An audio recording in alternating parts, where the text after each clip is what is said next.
し君とタモさんのおでこちょっとぶつける感じですけど。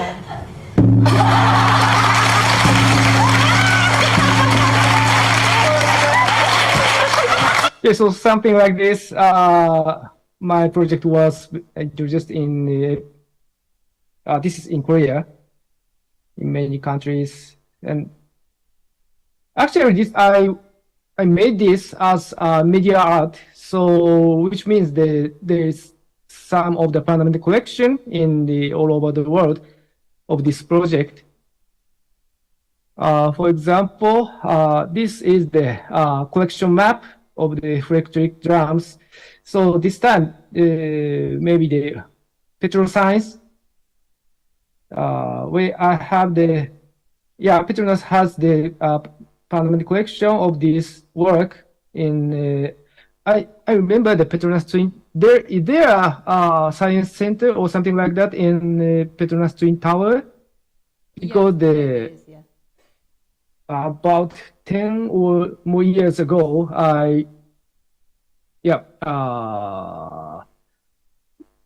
it should be the fundamental collection in the Petro Science Twin Tower. Did you see that? No. Or the Poland or the England, Austria, which means Linz, Ars Electronica, of course Japan. So as I made this as a media art, but as a result, there is so variety. The main purpose is to make the new communication way for people. So I think I like this kind of project, but because I'm focusing on the interface, so as a result, we can make the experience between humans. I'm very interested in that kind of the values.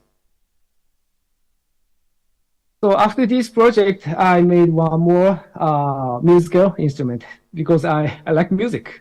So maybe you like music, right? So this is a Poco Poco.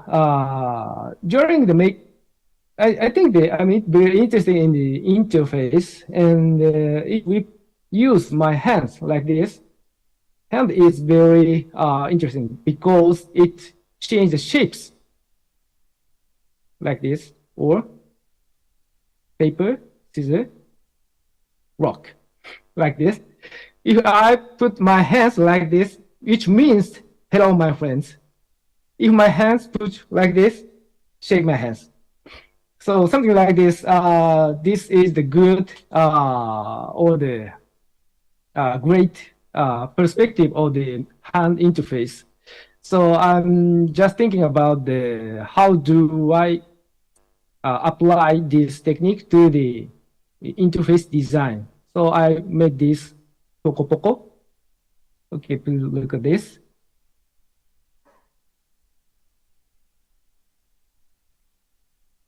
Which it's moving musical instrument.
Prof, you're on mute, I think, Prof. I'm sorry that I was muted. I made this because I like music, and of course I'm interested in the interface. So please imagine the normal interface, such like remote controller, like a keyboard or the mouse or the control for the air controller or the TV remote. There are so many buttons on it, but it doesn't move, right? So it's so I know that it is very difficult to implement the button to move or the button to write, or the button to emit things right. So, but I'd like to try something new, this kind of the moving interface to the musical instrument. So this is a Poco Poco. Maybe you can check on YouTube. I uploaded 10 years ago this performance, if you like. Thank you. Okay, next. 誰でも作曲家になれる。 So next project is I call Gosen. Gosen means the five staff. Five staff is the five line in the musical score. So I like Poco Poco, but it is a little bit hard to understand what is going on as a musical instrument. If a pianist play the piano, it is very intuitive because we can see that, we can understand what is going on. But something like this kind of the Poco Poco or we call the laptop music, there is a little bit hard to understand. So we call this kind of technique mental model by the D.N. Norman. Is there any way to understand easier using the digital technology in the view of the musical instrument? So this third project is also the musical instrument. Please check this. 最新マシンをお持ちしました。さっき適当に書いた楽譜を読み取って Sorry for only the 演 Japanese. 奏してくれる。 This is a machine to read the handwritten score. すぐに分かってしまうセンターになってます。この機械を開発した首都大学東京の馬場先生ご本人に使い方を見せていただきましょう。こちらに紙とペンと、一つずつあるんですけれども、まずはじめに皆さん五線譜ご存知だと思うんですけれども、5つ線引きます、これで5線、はい。でここにちょっと黒丸を乗せていってみます。でとりあえずこれで終わりになるんですけれども、これを左から右へちょっとずらしてみます。そうするとという具合に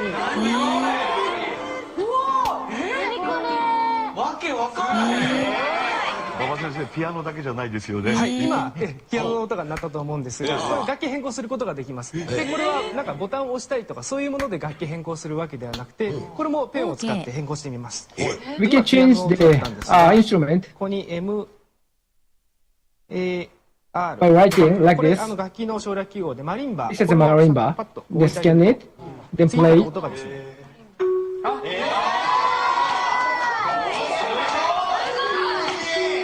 というような音が鳴る。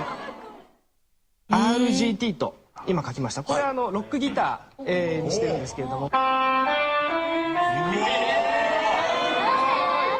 きな楽器で、自分が手書きで書いた譜面をすぐに演奏できるようになっています。で今単音だけ、僕はドレミファソラシドを弾いてるんですが、例えば楽譜書くと必ず和音をつけると思うんですけれども、それも同じように。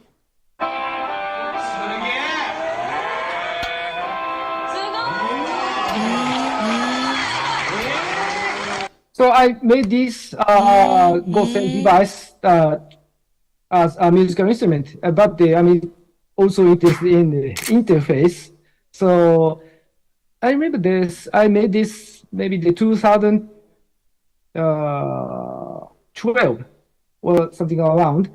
So it was the rising of the open CV or the computer vision technologies. So I'd like to use this computer vision technology as a musical interface. So this is one of my output.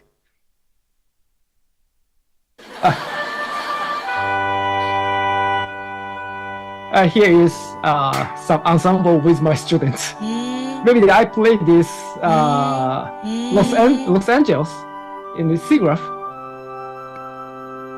SIGGRAPH is an ACM conference of this kind, which is a very big conference. ちょっと待って。 So every time we ended up my booth, we played this song. This is the stereotype song in Japan when we close our stores.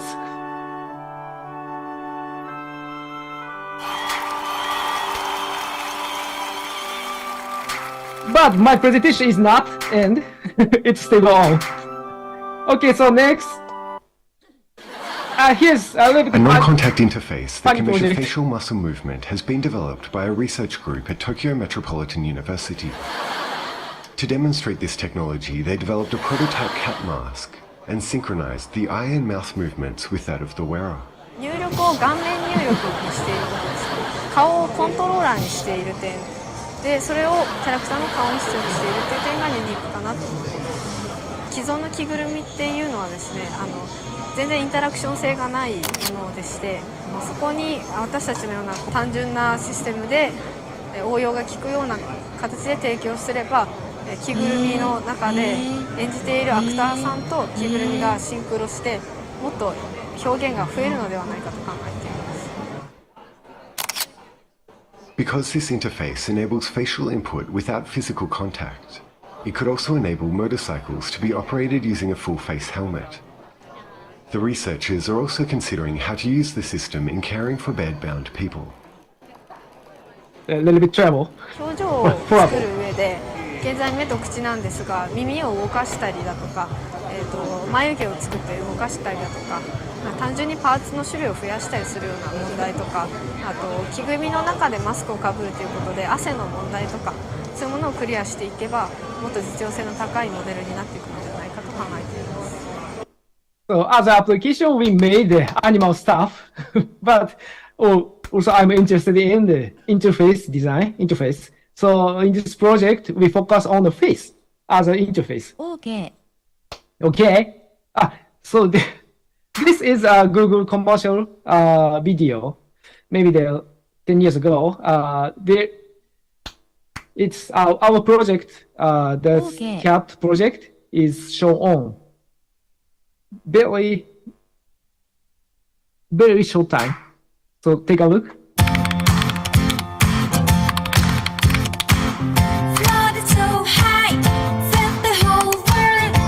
So it's very short time. Please don't miss it.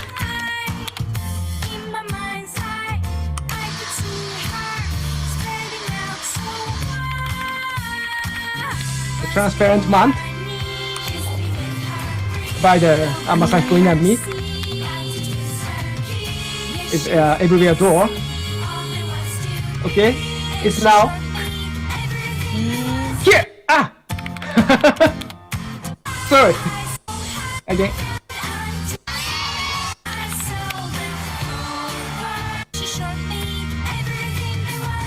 Here. Just in one clip. It's very short time. Okay, so next. So this is a little bit recent work. ちょっと待って、ちょっと待って。へー。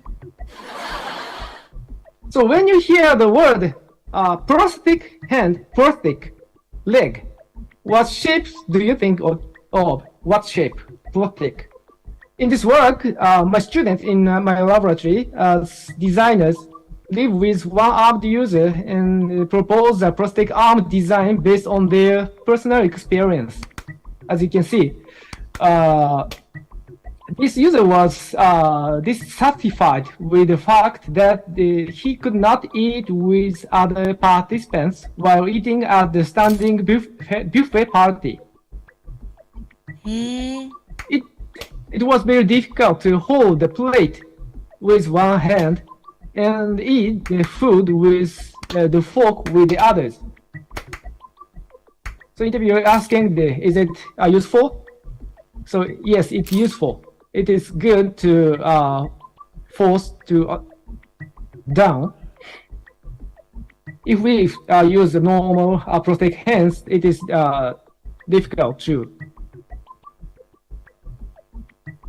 So she calls this image hand. This is a project of the accessible designs. So I'm now doing some of the accessible designs. So, okay, next one. OK。This is some kind of the gadget. Do you know the domino?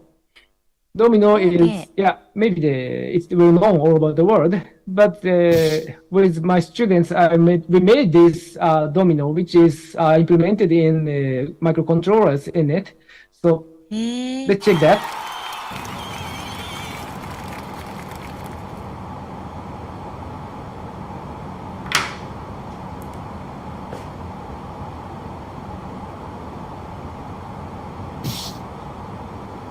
I think there is no word to explain.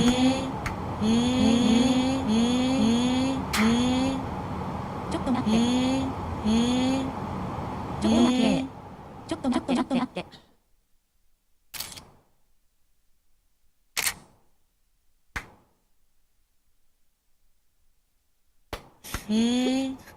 Can you hear that? ちょっと待って。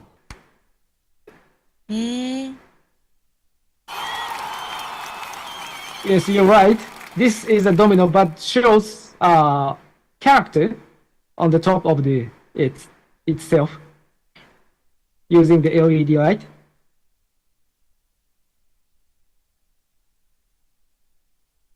This is also short time to be shown. So what word in it?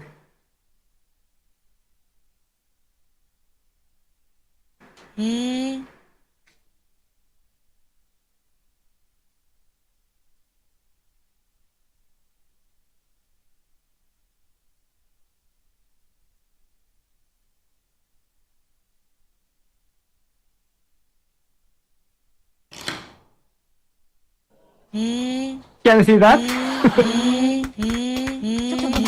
This is an artwork to show what is art and what is digital art.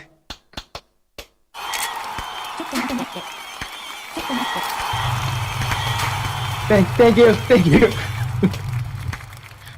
So this is one of my student work, which treats the human-computer interaction. So maybe some of you audience in this Zoom know well about that. Human-computer interaction is the major research area which treats the human and the computer's interaction. So this is the project to solve the thumb occlusion when you use the smartphone. Maybe nowadays the smartphone is bigger than bigger, so it is hard to extend your thumb on the top of the corner on the screen. So this is the prototype. We prototype this device using the here using the index finger. We can move like this.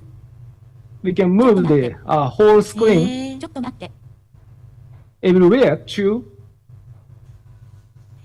put easily. This is an experimental prototype. Okay, so here is we call the Textile Plus Plus.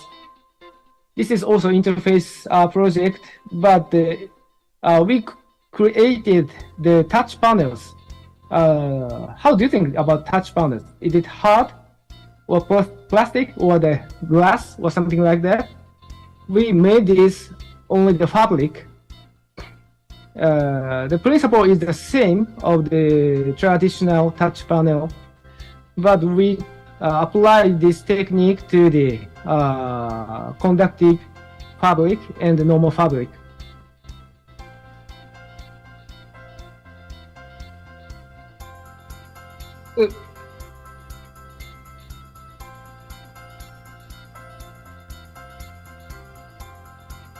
So using this technique, we can make our clothes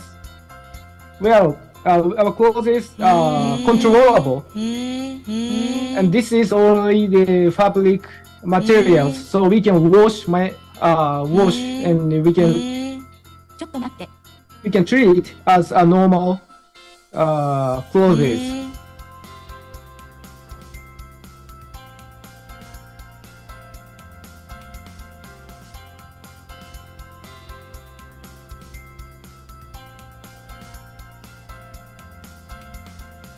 へー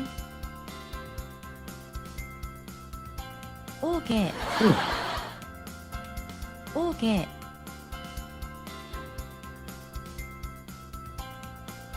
OK OK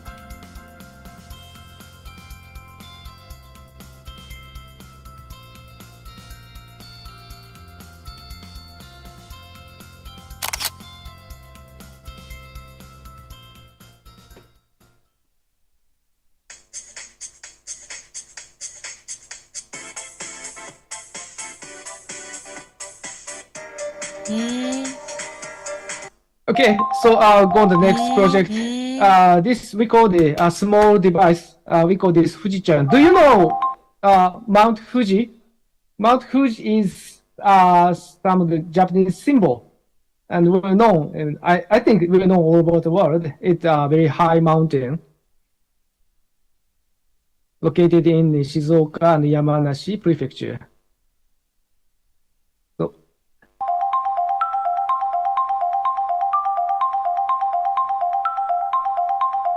this is the English narration.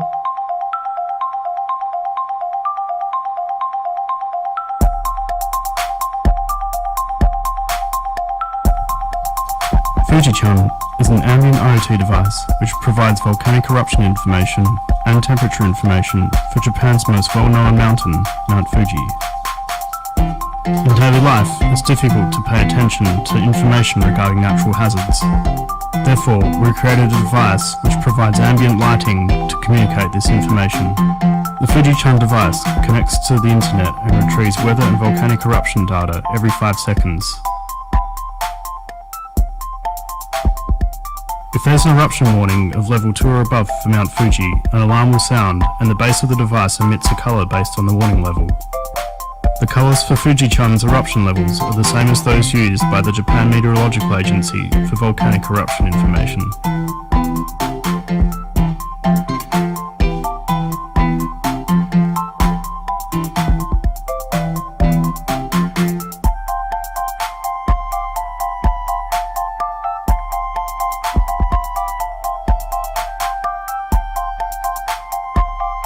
Cold and warm colors at the peak of the device are also used to indicate temperature.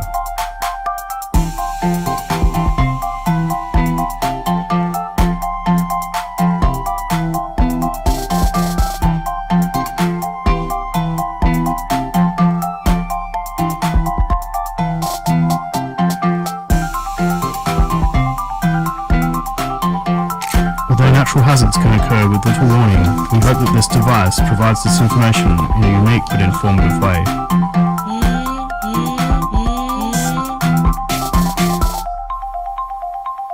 OK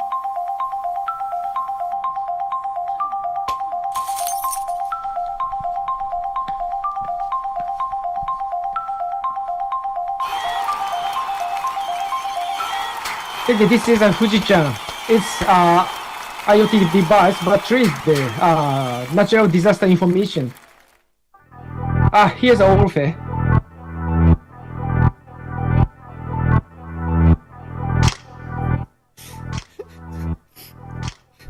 ちょっと待って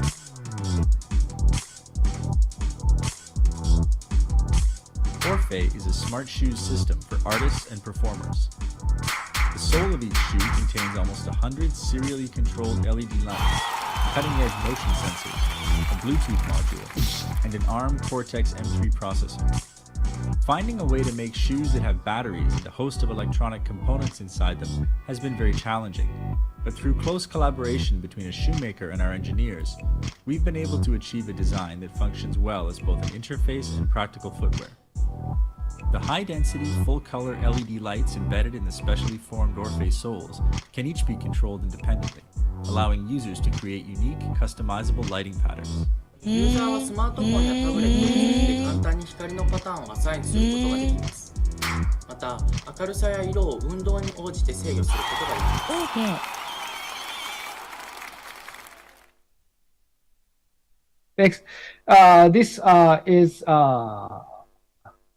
simply say this is the lighting shoes.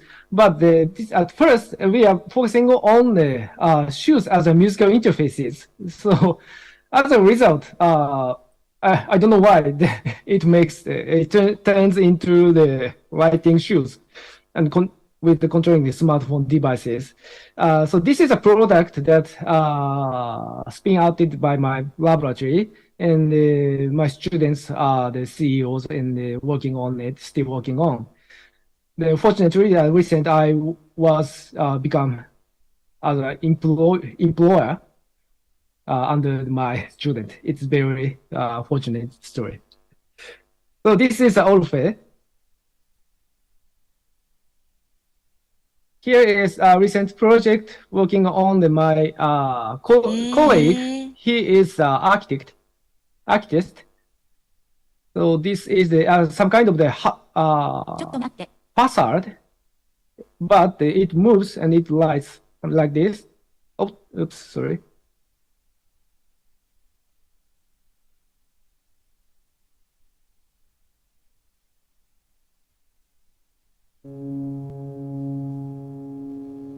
When you think about architecture, usually buildings are made for a very specific site, a very specific orientation, very specific program. And this project, we wanted to do more of a product, right? So how to make something that's really flexible, that could work with, existing buildings, for example, new buildings, large buildings, small buildings, different building types. And with different orientations, if you think about southern orientation, so if a building in the northern hemisphere is facing south, the sun, as it's moving across the sky, usually horizontal shading works best for that situation. And if it's going to be kinetic or moving, usually this rotational axis works best for that. However, if it's at the east or west orientations, the sun is low in the horizon when it's coming up in the morning, and when it's setting in the evening, it's low again. And so oftentimes, for that orientation, a more vertical screening would work better. If you have this rotation and this rotation, how would you combine the two together? So that's really where the overall concept came from.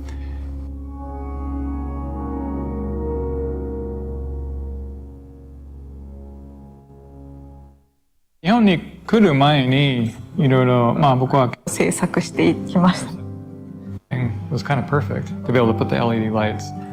I didn't know exactly, Baba Sensei was the expert in all of that, so he could, I would make the suggestions and Baba Sensei would go, oh yeah, I can do that. And I'd be like, okay, cool, let's do it. So that was, I think that's really what made this project great. We had the people here that could do the things, within this program, I could say, hey, can you make this? And we can actually make it here. So this is pretty cool.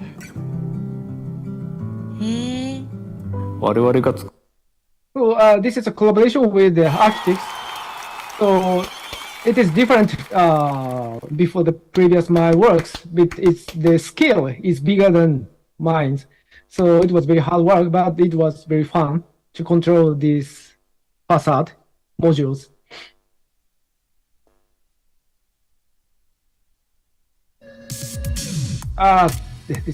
Maybe skip the next one. Even running up time. So this is a new interface device for enabling deaf people to feel sounds using their hair or the ear or something like that with vibration.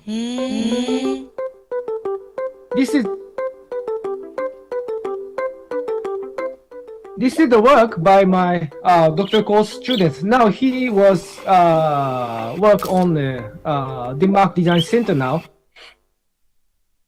And this is a product is created by the Fujitsu. Fujitsu is Japan's big company with IT solutions.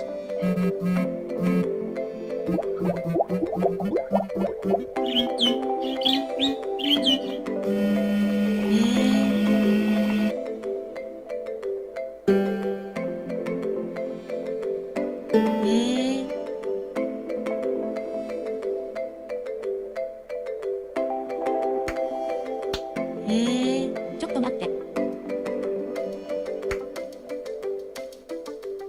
ちょっと待って。Using 3D printers or the laser cutters and the context of the digital fabrications, we can make something new easily before the comparing to the 20 years ago. So this is very great opportunity for us.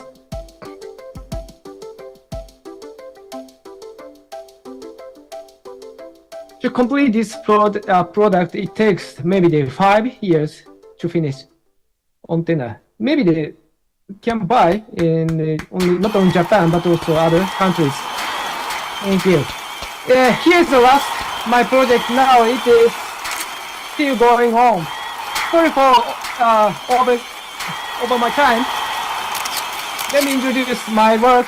This latest work.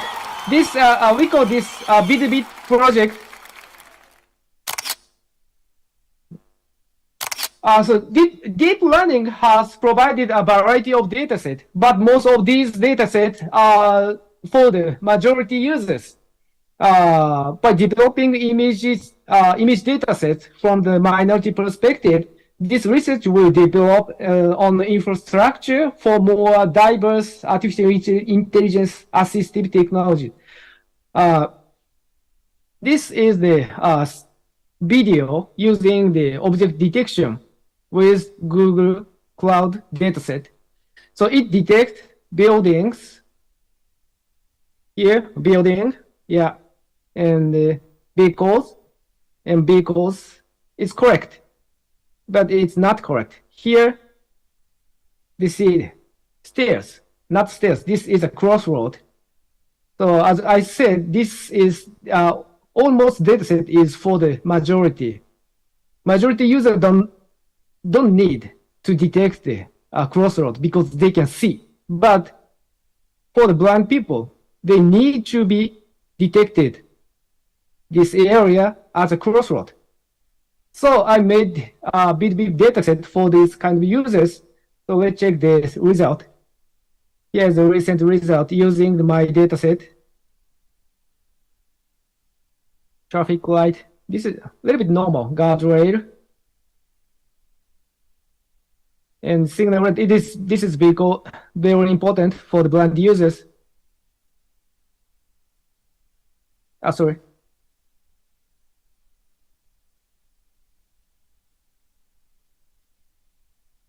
And here is brave rocks and crosswalk and signal red. Maybe now signal blue. It is very important for the blind people to walk outside alone. So finally, okay, let's skip one video. 河野デジタル大臣が AI 人工知能技術で視覚障害者の歩行をサポートするシステムを体験しました。Finally, please see the news video of the Japanese digital minister Taro Kono when he used this system. Using my dataset. 体験したのはカメラの捉えた映像を AI などが解析し音声で伝えることで視覚障害者の歩行や買い物などをサポートするシステムで現在群馬県前橋市で実証実験が行われています。デジタルでこういうことができるということを多くの Okay, so this is the end of my slide. Thank you for coming today. So as a result, okay, humanization of technology. I think the technology exists for the human, so we can use. So we need to be, technology needs to be designed. So design is very important to be live life. Since the Industrial Revolution, we have provided a lot of manufacturing for the majority. On the other hand, the recent digital age has greatly improved manufacturing environment, and we now have an opportunity to break away from the traditional mass production method. Technology is not the opposite of the human beings, I think. Technology is a tool for us humans. Why don't you join us in the quest for true wealth? Going to art, create something new. Thank you for today. Thank you, Yus. Wow. Thank you very much, Prof. Tetsuaki, for your very interesting presentation. Can we open up the floor for any questions for the Prof?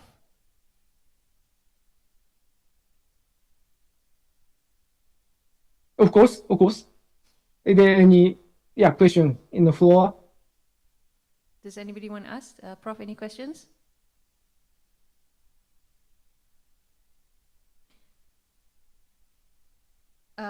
Okay. I have one question, Prof. For the final video that you showed us of the blind person walking. You have the labels of what the things are. For example, fence 0.32. What are those numbers next to the labels?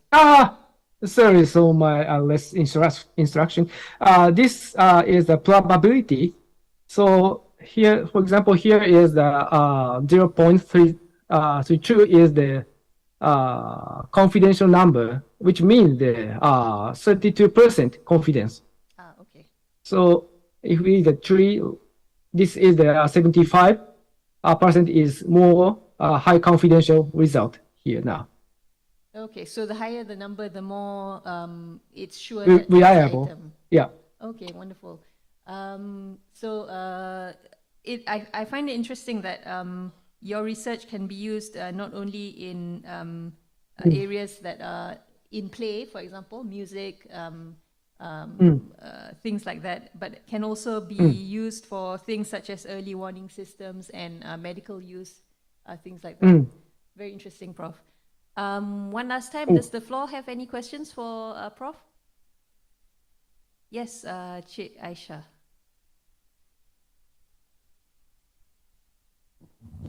Hi, Prof. Baba. Hi, I'm Aisha Rahman from National Academy of Arts, Culture and Heritage, Aswara. So I have a question. My question is, what inspired you to create all these wonderful innovations? And then what triggered or induced you into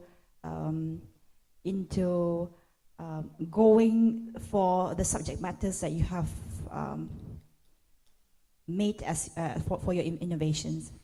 So those are my two questions. Thank you. So first of all, I like making something. This is my personality, I think.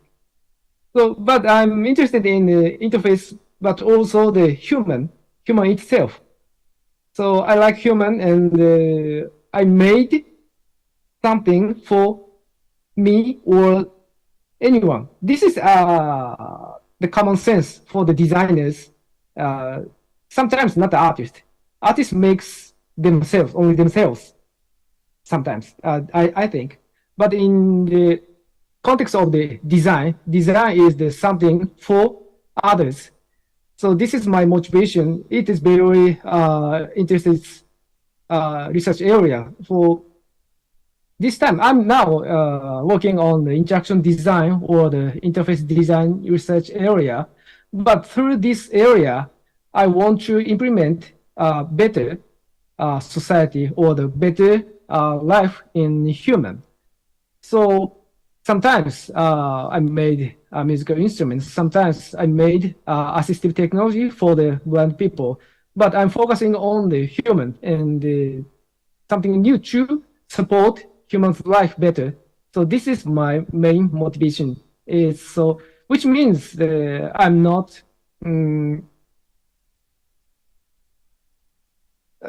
I have the research area, but I have also my research area. I think is human. That is my main motivation. Main motivation is that. Is that understandable for you? Yes, very much, Prof. Thank you very much. Thank you.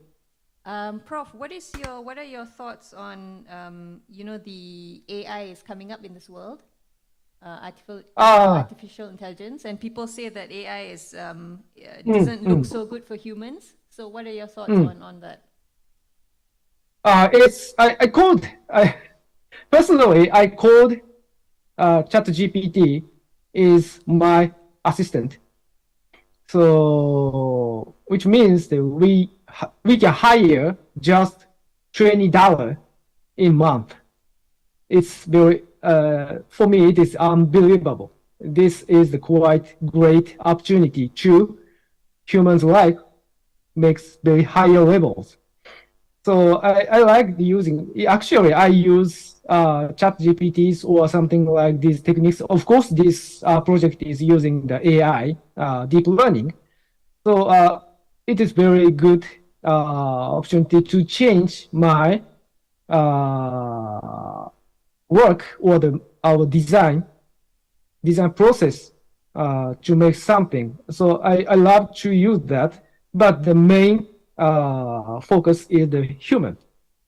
The AI is for human, or this technique is should be exist for human life, for the human better life. So without that, it will become a little bit horrible story or the terrible story. But the important thing, we keep it for human-centered design or human-centered art or human-centered something. So I think this is my thought about the AI. Thank you. Wonderful. Thank you so much, Prof. Can we get a round of applause for the Prof. Tetsuaki, Fabio? Thank you so much, Prof. Thank you.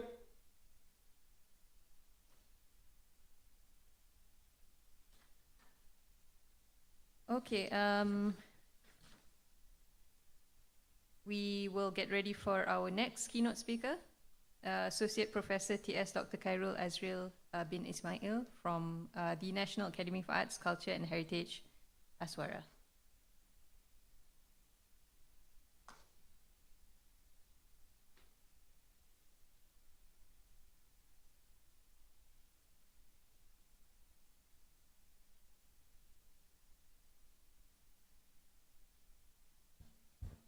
Thank you.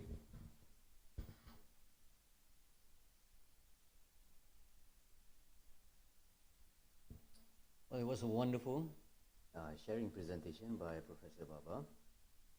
A very good morning to our distinguished ladies and gentlemen, professors, doctors, deans, and also to the fellow presenters of IMDES. Today I'm going to present something of a sharing experience or a journey. This one works.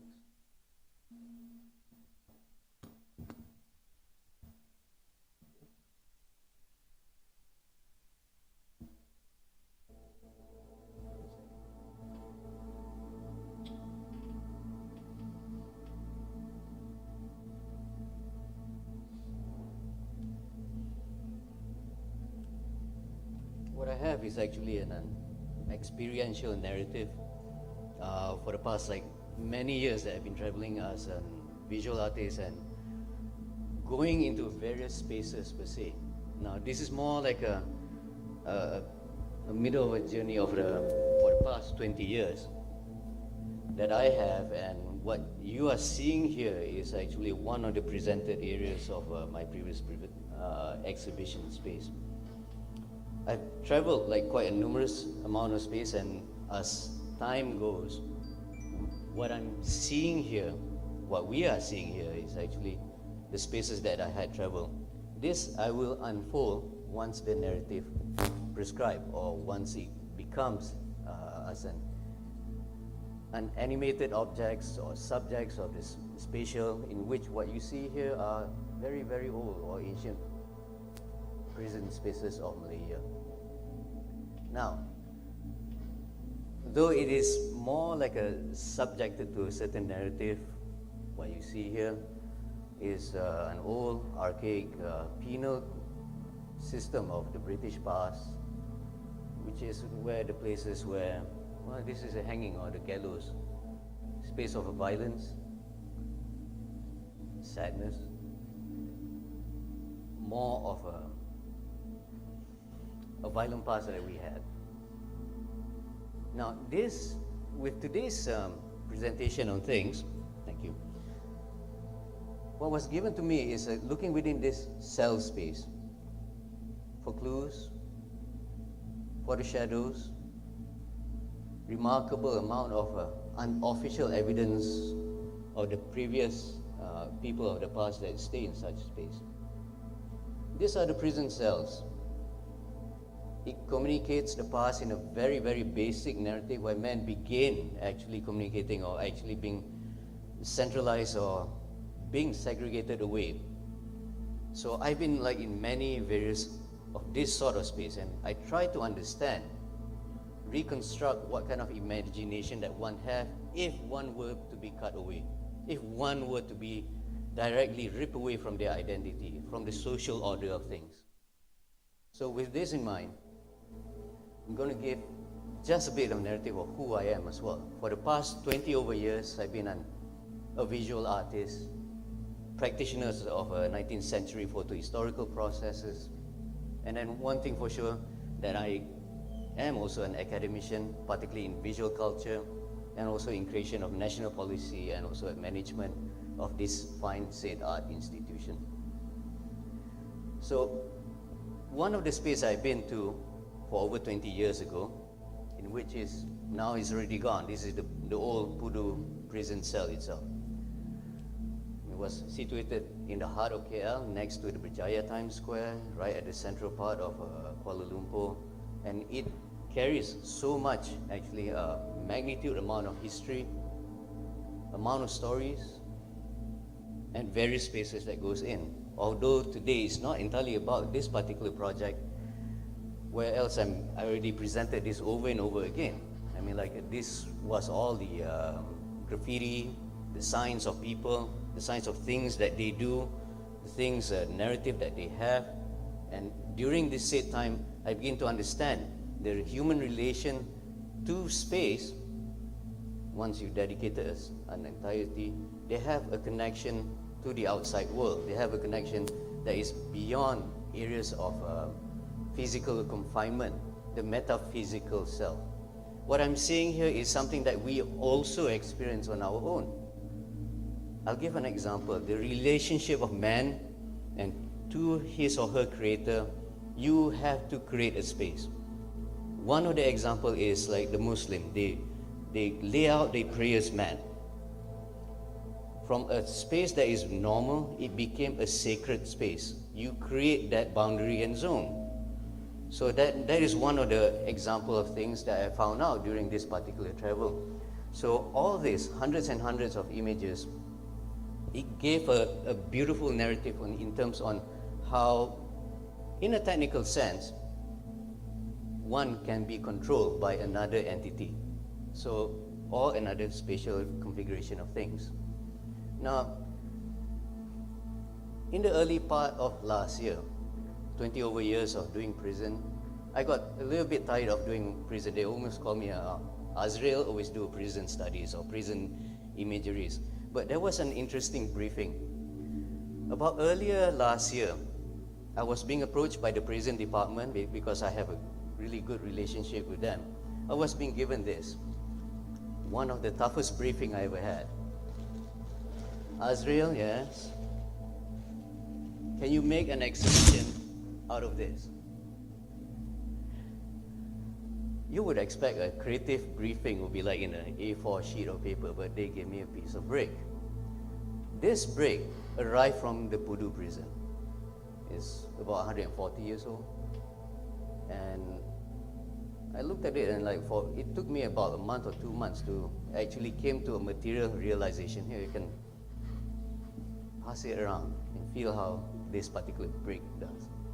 It's an old brick from the British time, made in India. Wonderful technology of the past, in which is a firestone brick. And it does give an exemplary in terms of the thinking. Bricks meant to build, it's meant to protect, but however, it's also meant to divide. It separates people from one another. It gives an ample of variance of how things are being created.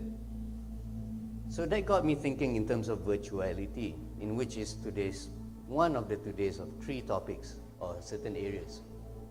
Usually when we see virtuality, the meaning always goes into this sort of a thing, this sort of narrative.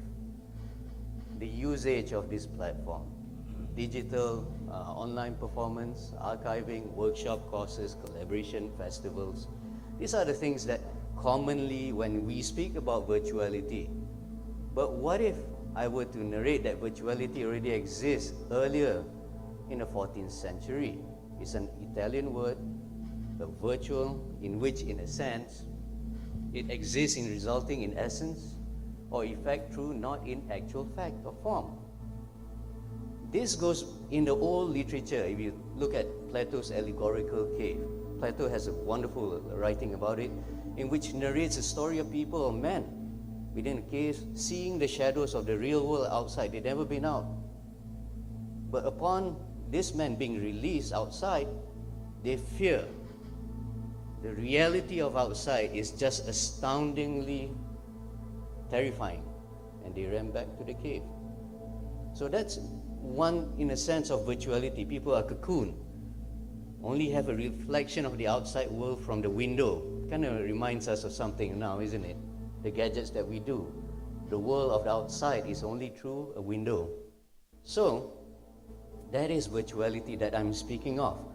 So from that briefing, from that piece of brick, I'm trying to find a certain reasoning of things. How do I make an exhibition of this? How do I make it useful? How do I make it something that is presentable, a concept per se? A piece of brick was the briefing. So this goes in line to another literature, very wonderful. This is a wonderful piece of publication by Thomas Marcus, Buildings and Power. To those that read Michael Foucault's writing, Discipline and Punishment, it is an illustrated book, speaking how human can be conditioned upon the space that they are in. It is a case study, well illustrated, of hospital, administration, monasteries, churches, penal incarceration spaces, prisons, and so forth. It speaks about the areas of people know how to behave without being told. One of a rather crude example would be like at the airport. Any airport that you're in, no matter what language, you sort of know where to go, almost unguided. It's a controlled space where it controls the movement of people. So that is a precursor or preconcept in terms on Buildings and Power, in which Thomas Marcus had narrated. It's a wonderful literature in which that he had spoken in terms of virtuality.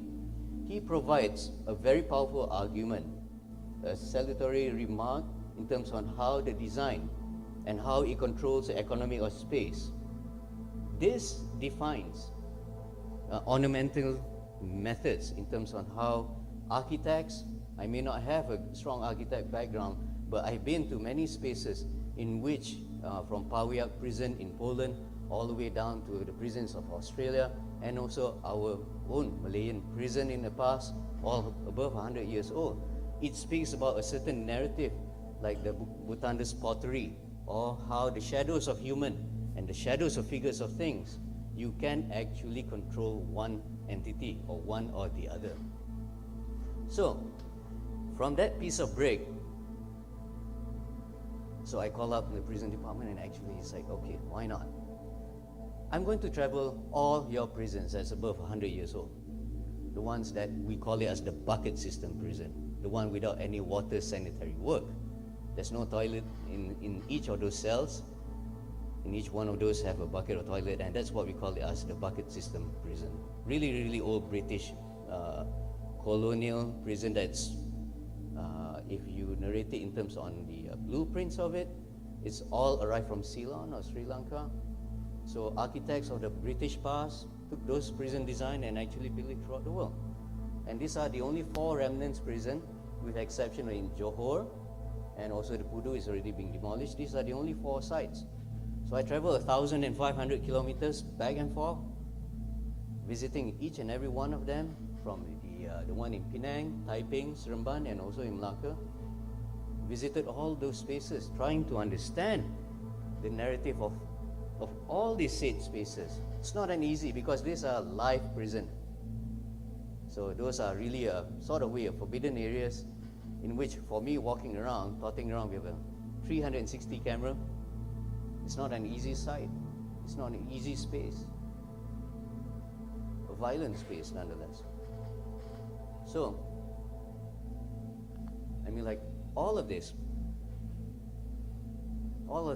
prison space, and on the left side, you can see me rummaging through documents, mountains and mountains of documents, wonderful things, knowing how much of a geek I am whenever it comes to like all of these things that is being narrated as administration or sort of documents of the past.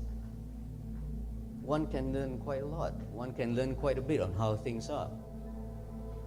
So traveling through all this space using this particular tool, it gives me an insight. It's a wonderful tool, this 360 camera, because it's not like something that is confined within the frame of the usual square or rectangular frame of reference. You can actually visualize it in every other way. So all of this, when it comes into play, I got like tons and tons of data about this, and actually still ongoing, and depending on how one can narrate, it gives an emotional displacement. How so? All of this, I was trying to figure out, how do I do this with minimal sort of text to bring the audience? What am I expecting here? So when the audience themselves coming in, this is another hypothetical question that I have. Could I use the word virtuality as a new superstructure of incarceration? So what does it mean in terms of superstructure itself? Well, superstructure is a large, confined, an area of things that is being built, that is outside the premise of things, of people who knows what it is. So you can imprison people without actual physical confinement. We had noted this today. I'm not here to give a lecture about alarming things, but we are confined in terms of the bubble traps, in terms of how the technology, how you are confined with the information that's being given to you, how things are being handed out to you, how the algorithm decide where you go, what you eat, what you do, what you think. Sounds very familiar because I've been through all this prison space. That's what they do en masse. Let's try something of a different. So that's where, and actually all of this come into play. Polarization, fragmentation, digital divide. How do I do this in a presented way? How do I do this in an exhibited way? This came as a very much a big surprise to me. Reason being is I thought it's not within my lifetime to see this, but actually I've been seeing it quite a bit in terms of how things are. So I created this particular space. The things in which there's a small space, barely about this size. 2 VR sets, 3 doors that are ripped out from all this said prison space, place it there, having a video set play to peep inside the world. This particular exhibition is entitled Outside In. Means bringing outside people into a world that they'll never go. So these are the particular spaces in. It was being, I was surprised. 25,000 over visitors in 3 months. My jaw just dropped. I never had any that many visitors. 20 years of exhibition, I never had 25,000. But school kids, children, locals, international visitors that came to this prison space and watched this small little exhibited space. They went in and actually had that headgear set on, and it brings them into all these 4 prison space that is being said. The cell rooms, the corridors, the idea, the sound, the noise. Sounds exactly horrifying, not in a sense of way, because it's sounds of isolation, which is what echoes. Echoes define isolation. It gives the narrative that you're hearing something that's ominously repeating, something that is perpetually forever. So that is the part in which all of this So when traveling through this world, I mean, like, you see artworks, you will look around and you would feel, and actually there are noises, there are the readings of a nearby mosque, of the upcoming prayers, and what is left for a person to see.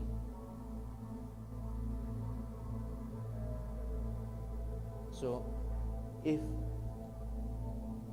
and you are sharing, and they are sharing these spaces with 8 of them, such a tiny room, talking to them, and they all would answer year Tuan.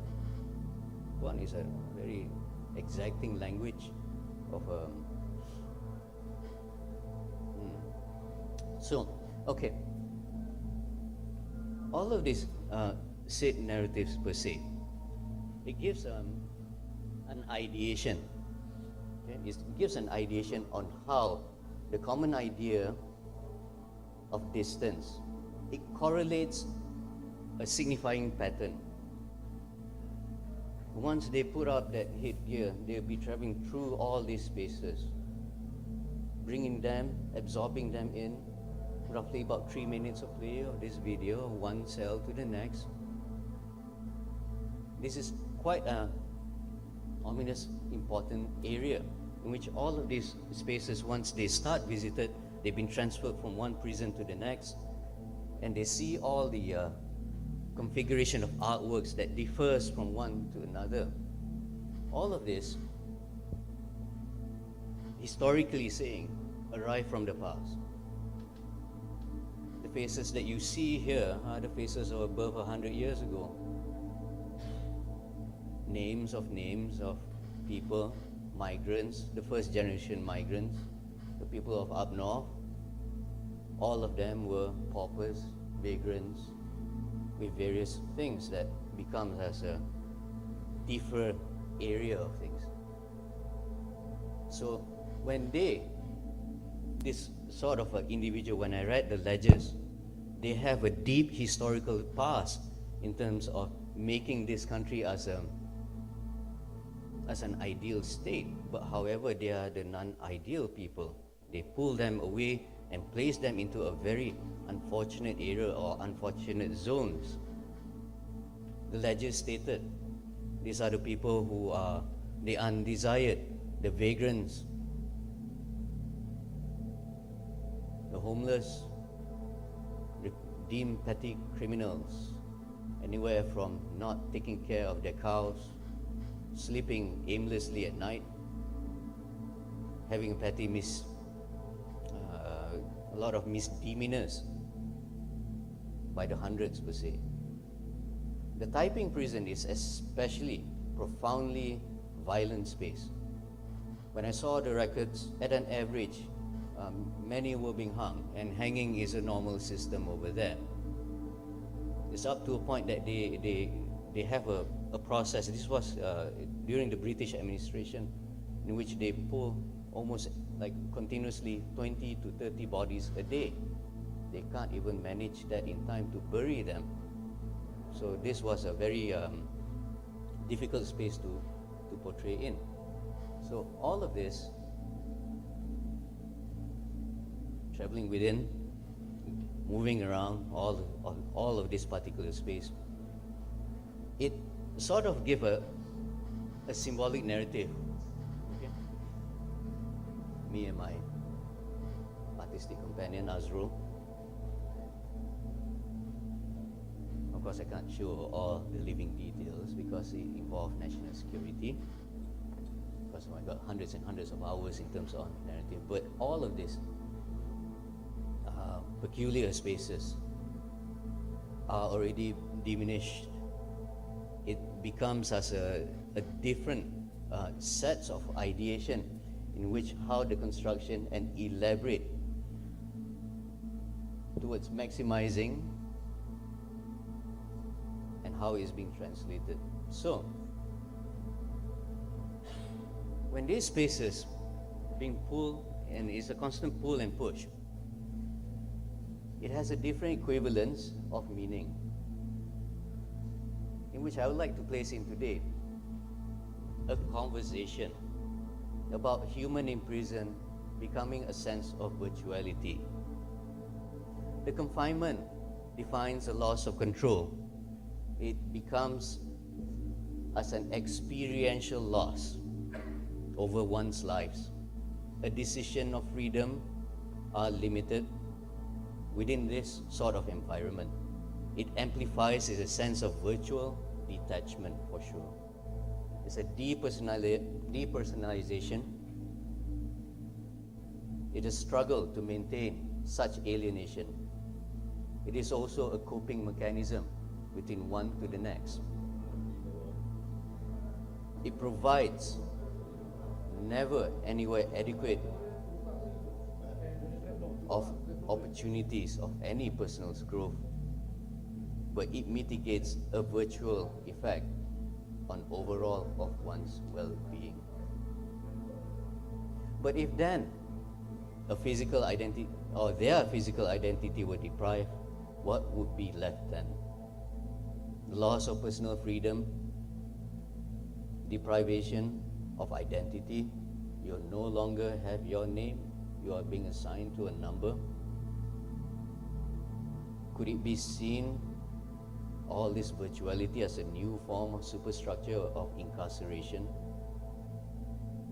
In this analogy, incarceration represents the underlying societal structure and the control of confinement of human physicality.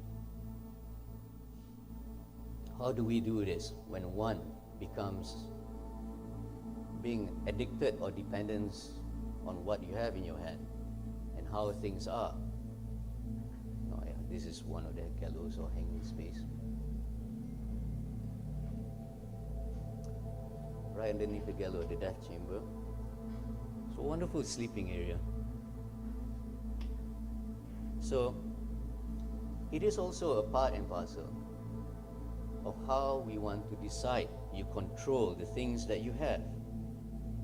It is the dependency, and also nonetheless we need to avoid as well a culture of empathy, respect and responsibility in terms on how one can arrive towards an awareness. Deciding oneself to go, maybe I would suggest there will be a time we need to reduce our own digital overload. Mind you on this, as much as irony of things. It is also an enhancement towards our own set of privacy, because we tend to overshare in our experience. We tend to do not understand where the things or what you do, what you say may be used against you. That's where I define the word trust. Trust is where how one narrates. Trust is where you give your words and it's not being used against you.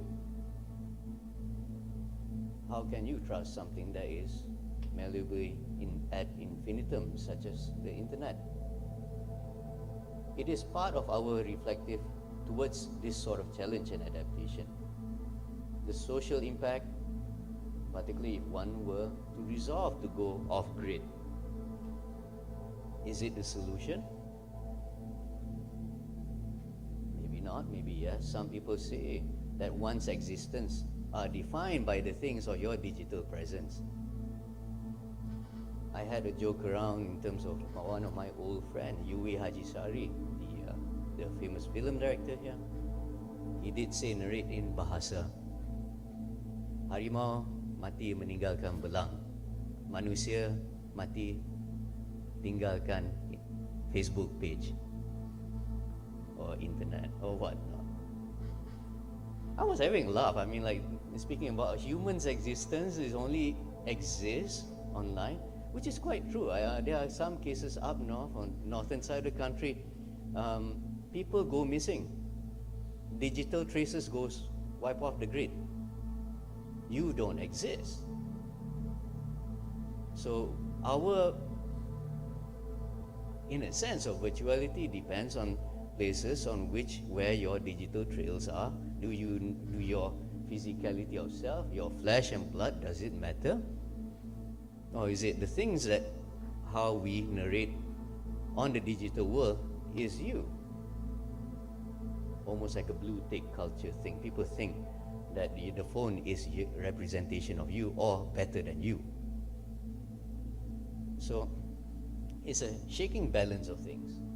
It is where that's what I brought into that particular exhibition, pulling those people in, pulling them into the world of the unknown, pulling them into a world of a different virtuality, where they, the prisoners, are being left with whatever information that they have that carry the very least amount of themselves. Before they've been assigned a number to their chest, they are being left with whatever recollection that they have, whatever in their gray matter, in their brain. So, and then they narrate it. Some trail is like white noises on the walls. They draw the things that meant to them or means quite a bit.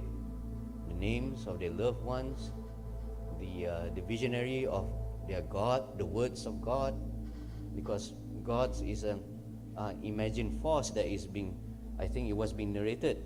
God is only imaginary force that is inside words and speech, not visually. So that's where things are at a constant narrative. It's a battle that ensue. Oh. The next scene is just a little bit of a reminder. Disclaimer, it may be disturbing. Okay? To those who has a bit of a fault on this part, please do excuse. Probably this particular scene speaks on the areas of the gallows. This is the part where I believe I pulled it out from the exhibition, because the virtual set they have on is a bit much. Reason being is, well, I was being allowed to do this, but you know, reason being is when I had it put it in the VR, even the warders, they were shocked and frightened by this. They almost take it out and throw it out. Oh my God, my Oculus set, no. So it's just that phenomenally scary in terms of how one is being pulled in. If the virtuality is being set at the correct simulacrum, at the correct experiential value. So this particular scene is a fully functioning gallows. It's meant to hang. It is actually licensed to kill with this machine to be operated. So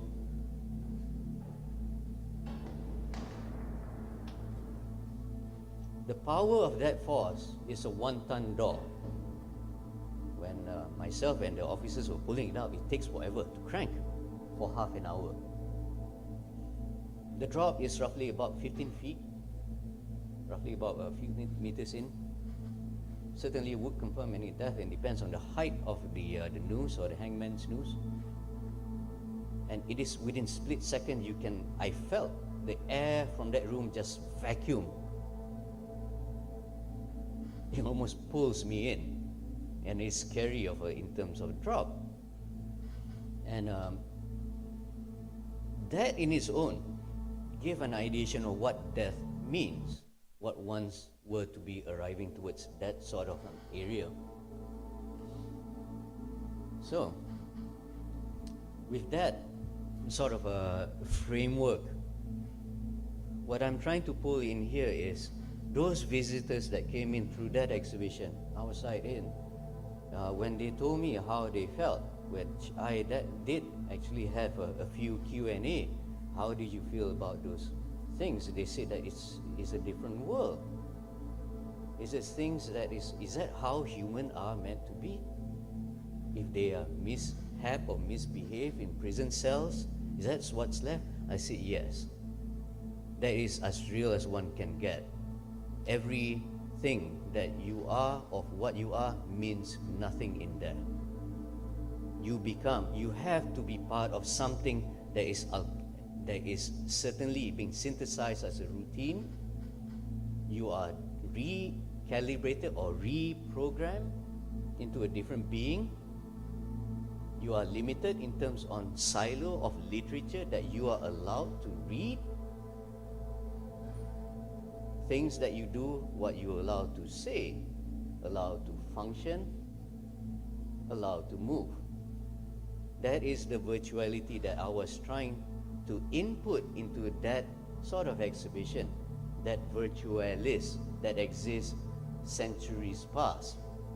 It's a world that is assumingly what it seems but not really it.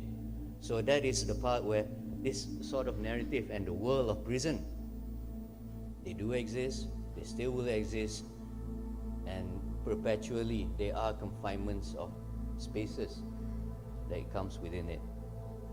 So with that, I'd rather have it briefly. I do know that 40 minutes is the time, but half an hour is of this rather insightful areas is a defining area of virtuality. So with that, I'd like to leave it to Paul. Thank you. Thank you very much, Prof. Can I open up to the floor if there are any questions for Prof. Azril?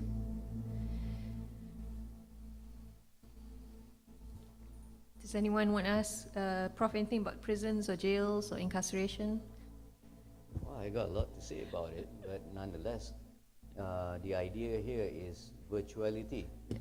Per se is a certain interesting word of the day. What it means to me was it's different than how you understand what virtuality is. Majority is about digital, the digital domain, digital realm. Some areas are quite healthy and believable. In most cases, mine is conditioning that one being pushed into. Okay.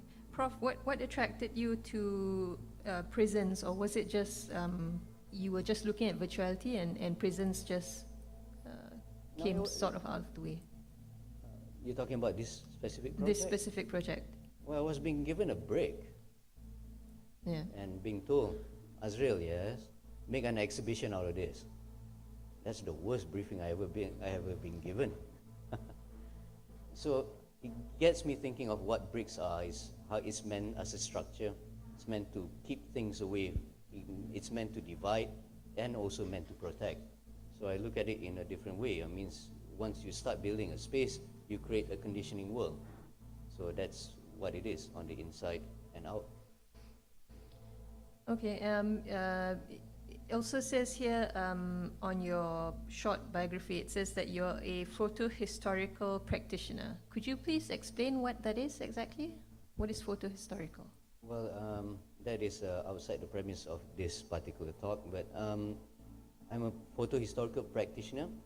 I practice photo-historical, the first generation, photo-historical processes, their methodology of the past, the daguerreotype, the wet plate collodion, the dry plate collodion, platinum print, collodion chloride print, salt print, albumin, and so forth. I practice all through the exact same methodology as how they did in the 19th century, working with silver, gold, and platinum to make imageries as how they did in the past. So I have followed this through and through, and based also on the first literature of photography methodology as prescribed also as well in Hikayat Munshi. There are 4 pages of it, of a manual on how to do photography. Okay. And then, Prof, last question from me. You did this prison project in a virtual kind of manner. Why did you choose 360? You could have done it any other way. Why 360? That's a good question, because all this while I've been doing photography is 4 frames on the wall, take pictures, take documentary, snap, snap, snap, paste it up, and people go have a walk about. I find that presentation of exhibition rather dull. It's overly done. And that's what I've been doing anyway. And then this time around I say, let's try to use a different tool. Something that I'm having a hard time convincing people, showing pictures, Pudu jail, here's how it was like. Oh, and there is that a barrier. It's not about just merely about the glass behind the print, but a barrier in which, like, okay, I'm here, I'm safe. The audience is safe in the sense of, oh, there you are. There's there's the distance between the image and the person. But when this time around I said, let's try this too, I never tried it before. Not that I'm an expert in 360, but it sounds convincingly doable. So I went in there, read a small, tiny, dinky tool, not anything heavy or industrial size, and have a walkabout and have a wonderful opportunity to see things differently. And more so when I found out, like, once you put in that particular contraption, the VR headset, it gives in haptic feedback in terms of sound, 360 environment of sound, and also the video is just convincing. So why not? An exhibition that goes beyond just the four walls. That's why the room was darkened. The room is meaningless. It's the virtual area is the one that brings you in. So a completely immersive experience of that Very, exhibition. very true. And I had audience among the many. What's that? They were having a frightened on the height of things. Gayat. Yeah, I sometimes have to hold because some of the things are having a drop in distance. So it's just that believable. So even I had a disclaimer for those having heart problem or pregnancy, you can't use it. It's just that convincing. All right. Thank you very much, Prof. Most welcome. Right? Okay. No other questions from the floor? Yes, one question. Thank you. My name Ardiles Akiwen from UMN. Prof, thank you for your presentation. Your presentation memicu immersive experience, my immersive experience. My question, in Indonesia, many banyak photographer present work photography about jail with contrast light, shadow, dramatis.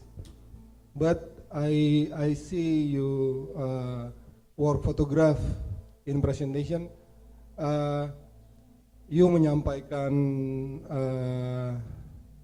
situasi in jail dengan with light terang, tidak dramatis.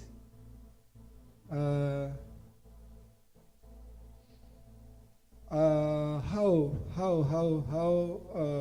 your imagination sehingga lingkungan in jail dipresentasikan dengan cahaya yang tidak dramatis. Oh, you mean Thank you, Prof. Everything's bright and yes. seeable.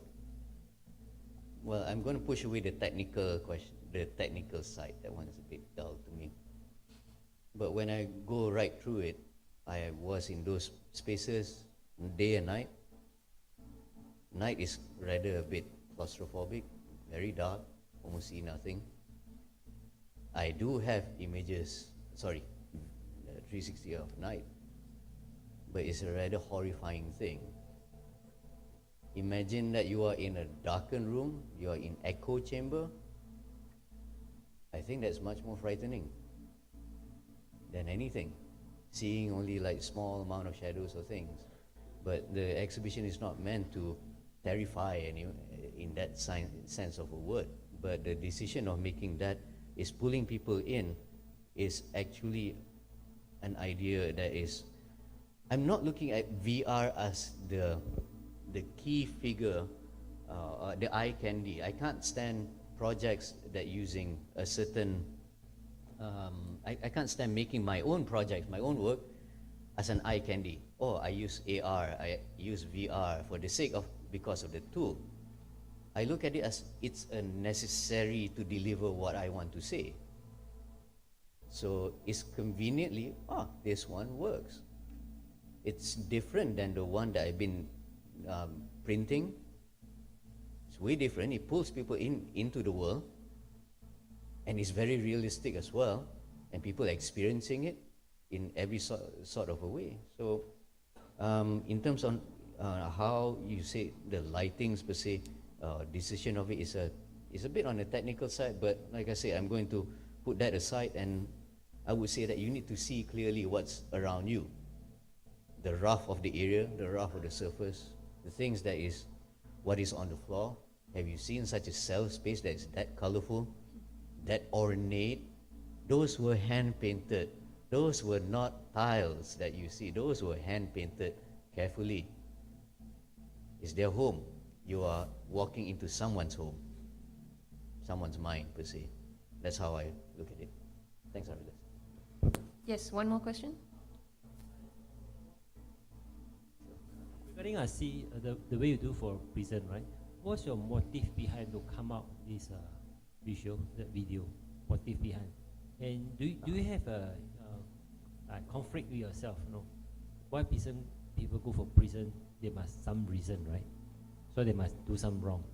But sometimes I see a video. Sometimes we feel that it's a little bit pity of them also staying at this small shell. You see.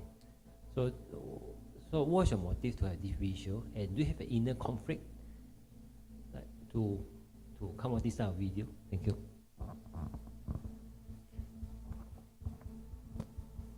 Motivation is a very difficult word. Motivation comes with intention. For me, I have none. What if I were to make you believe I don't have any motivation? Not in the sense of how you say it. For me, I was in a space. I want to understand it. It's like a sponge absorbing everything that comes into one play. You don't need motivation. You don't need any precursor reason before you walk in there. Just going there, wow, okay, that's a bit much.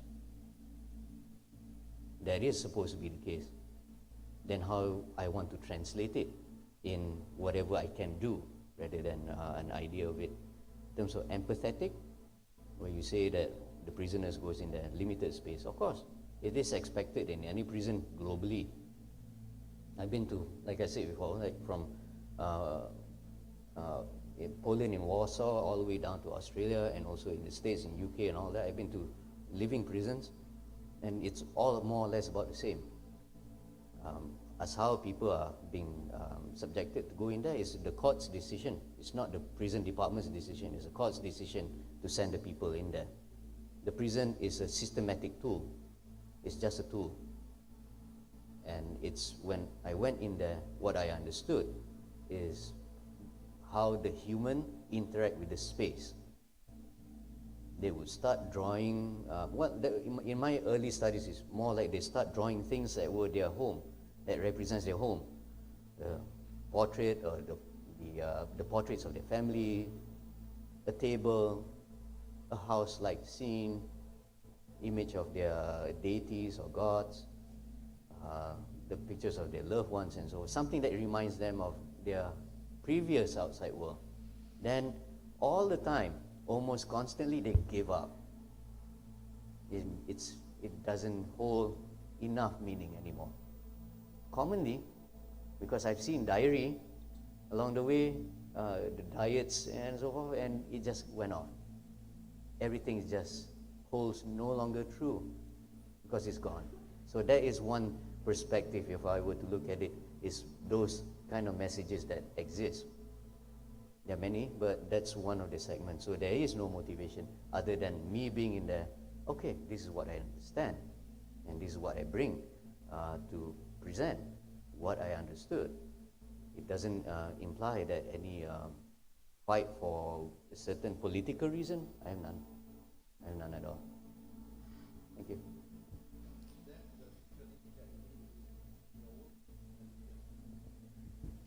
The terms visuality, is that you said just now, is the term that you are using, the term that is your works?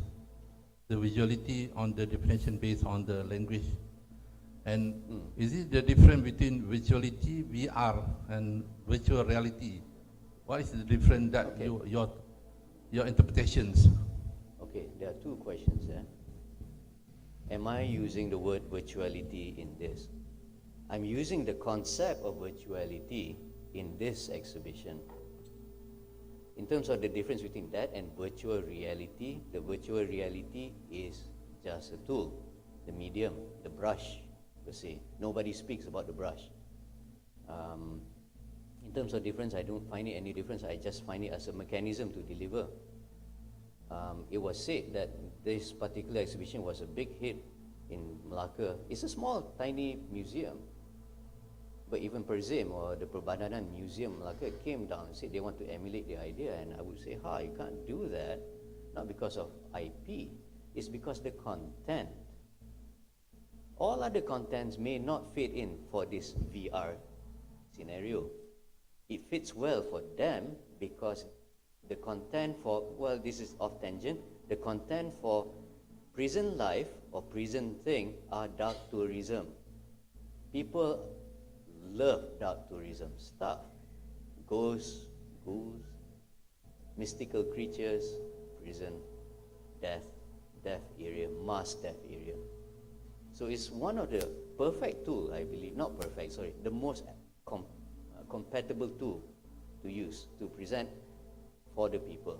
Of course, you can't bring an entire prison bunkie into an exhibition, so that's one way I say, no, I'm bringing the visitors into prison. So without putting their physical self in jeopardy, bringing them into actual one. So that's how I pull themselves, their state of experience into that. One final question. Anybody else? All right, thank you very much, Prof. Can we give a round of applause, Prof? Okay, I'll pass the floor back to our MC for today. Thank you very much. Okay, thank you, Dr. Joe. All right, everyone. So I do believe we are going to proceed with our general session, which is session 2A. By the way, for your information, we have 3 sessions, the parallel sessions that will be now at Orchestra Hall. And we also have general session, which is called session 2B, which is happening at DKU, Dewan Kuliah Utama. And there is also another general session, we call it session 3C, that is happening now in Sri Pendaharam. So by the way, without hesitation, I would like to call upon our moderator, Aditya, Mr. Aditya. Yes, so what to call him, Mr. Aditya. So he will be our moderator for today. So the mic is yours.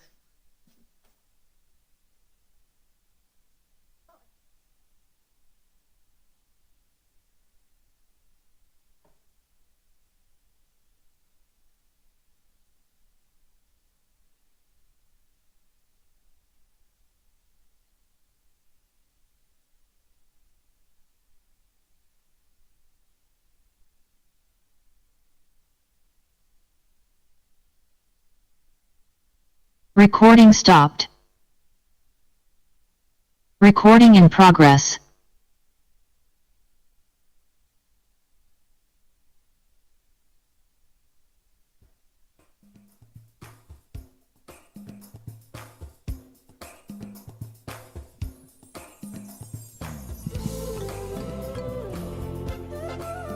Okay, good morning everyone, ladies and gentlemen.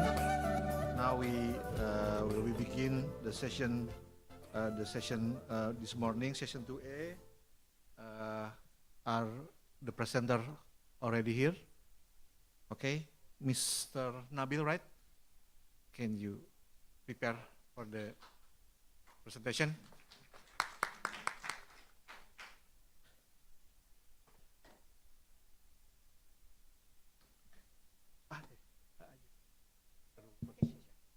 Okay, for the presenter, maybe you have 20 minutes for all the presentation, 15 minutes for the presentation, and 5 minutes for the Q&A session, okay?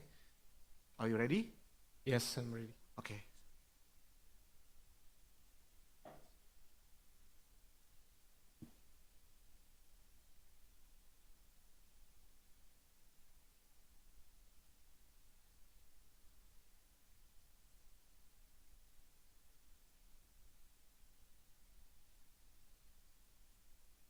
Okay, good morning, ladies and gentlemen. I would like to introduce myself. My name is Nabil from Multimedia Nusantara University. It's my honor to be here to present my research with the title LiDAR Scanner and Virtual Reality, a post-processing of scanned physical object to create 3D immersive virtual environment. To understand what is virtual environment is and the post-processing, I'd like to describe about the virtual reality first. Virtuality is a visualization of three-dimensional image made by a computer to perform realistic image simulation from real-world object with certain equipment. Immersive virtual environment is a representative artificial environment model that replaces users' actual real-world surroundings. Besides the basic ability to visualize space in 3D, virtual environments are characterized by the component of immersion, which considerably intensifies the visual communication of spatial information. Therefore, immersive spatial representation allow to perceive virtual space in a way that is more similar or way close to the perception of real-world space. Visual and auditory spatial information can be perceived from a close natural perspective. In order to obtain a complete and realistic result of virtual environment design, technological advancements have made it possible to create a large scale of 3D object in a simplified manner with the LiDAR scanning procedure. Yet this technique is not commonly used in Indonesia's creative industry, so that is need to study virtuality production based on LiDAR scans post-processing, especially to create a hyper-realistic immersive virtual environment. The application of LiDAR scan has the benefit to simplify the modeling process, including performing 3D modeling production, and of an environmental character or scene with accurate visual result and able to achieve hyper-realistic effects on the final results of digital compositions through post-processing stage. So there are three types of virtual reality. The first one is immersive virtual reality. The non-immersive virtual reality is it's like playing games or playing with the PC by using or through a television. And the visual itself doesn't give the immersion to the users. And then the second one is semi-immersive virtual reality. Semi-immersive VR, so this type users partially immersive, and also they can control their actual real world. It is like a simulator or like a flight simulator, but the semi-immersive virtual reality is supported by the multi-sensory systems, like a controller and also the other touch sense, like glove, or maybe also with the visual and audio itself. And the third one is immersive virtual reality. The user is completely immersed with the visual composition with several devices and controllers, such as PSVR, HTC Vive, and other head-mounted display.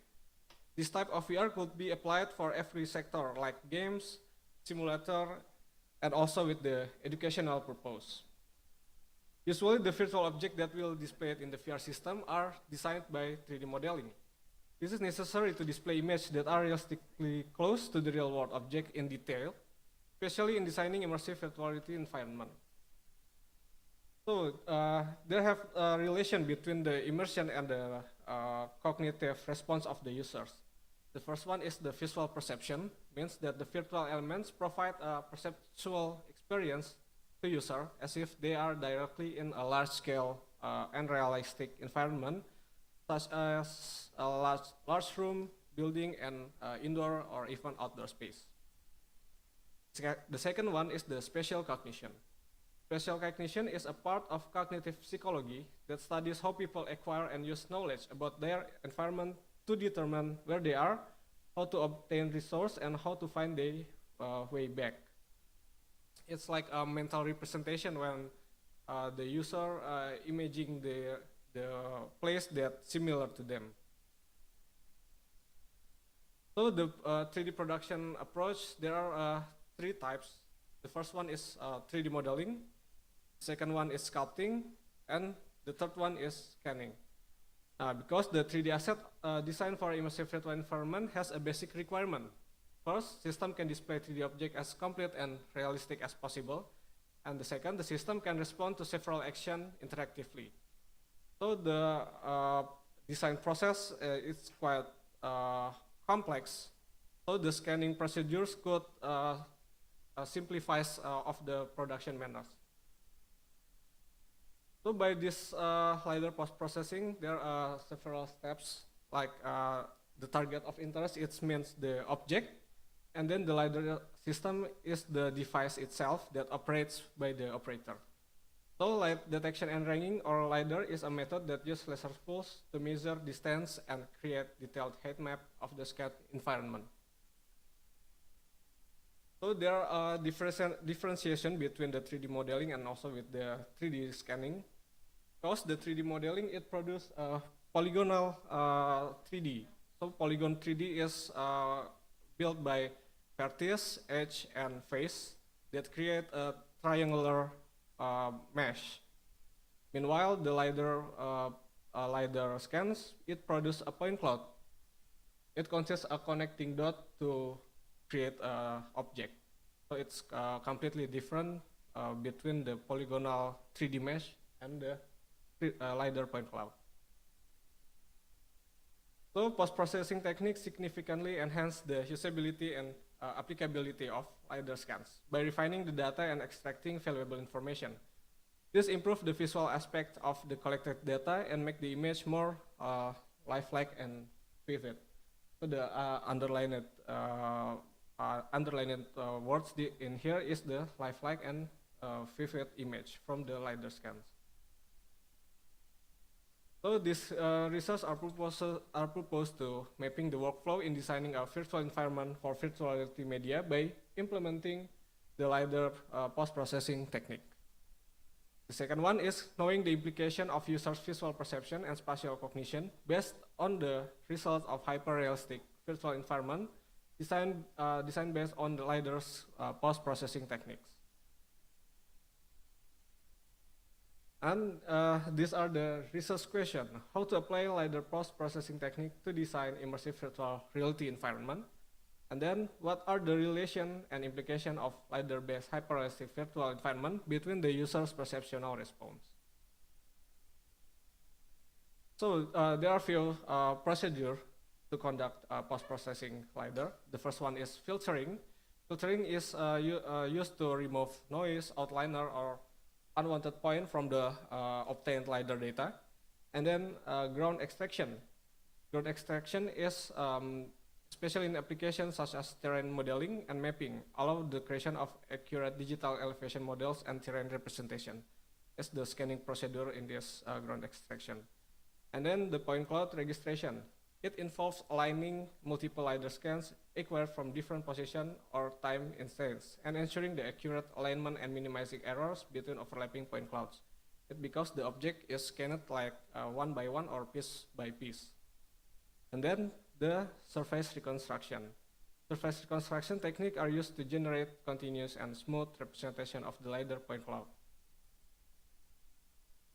So I use this as the case study.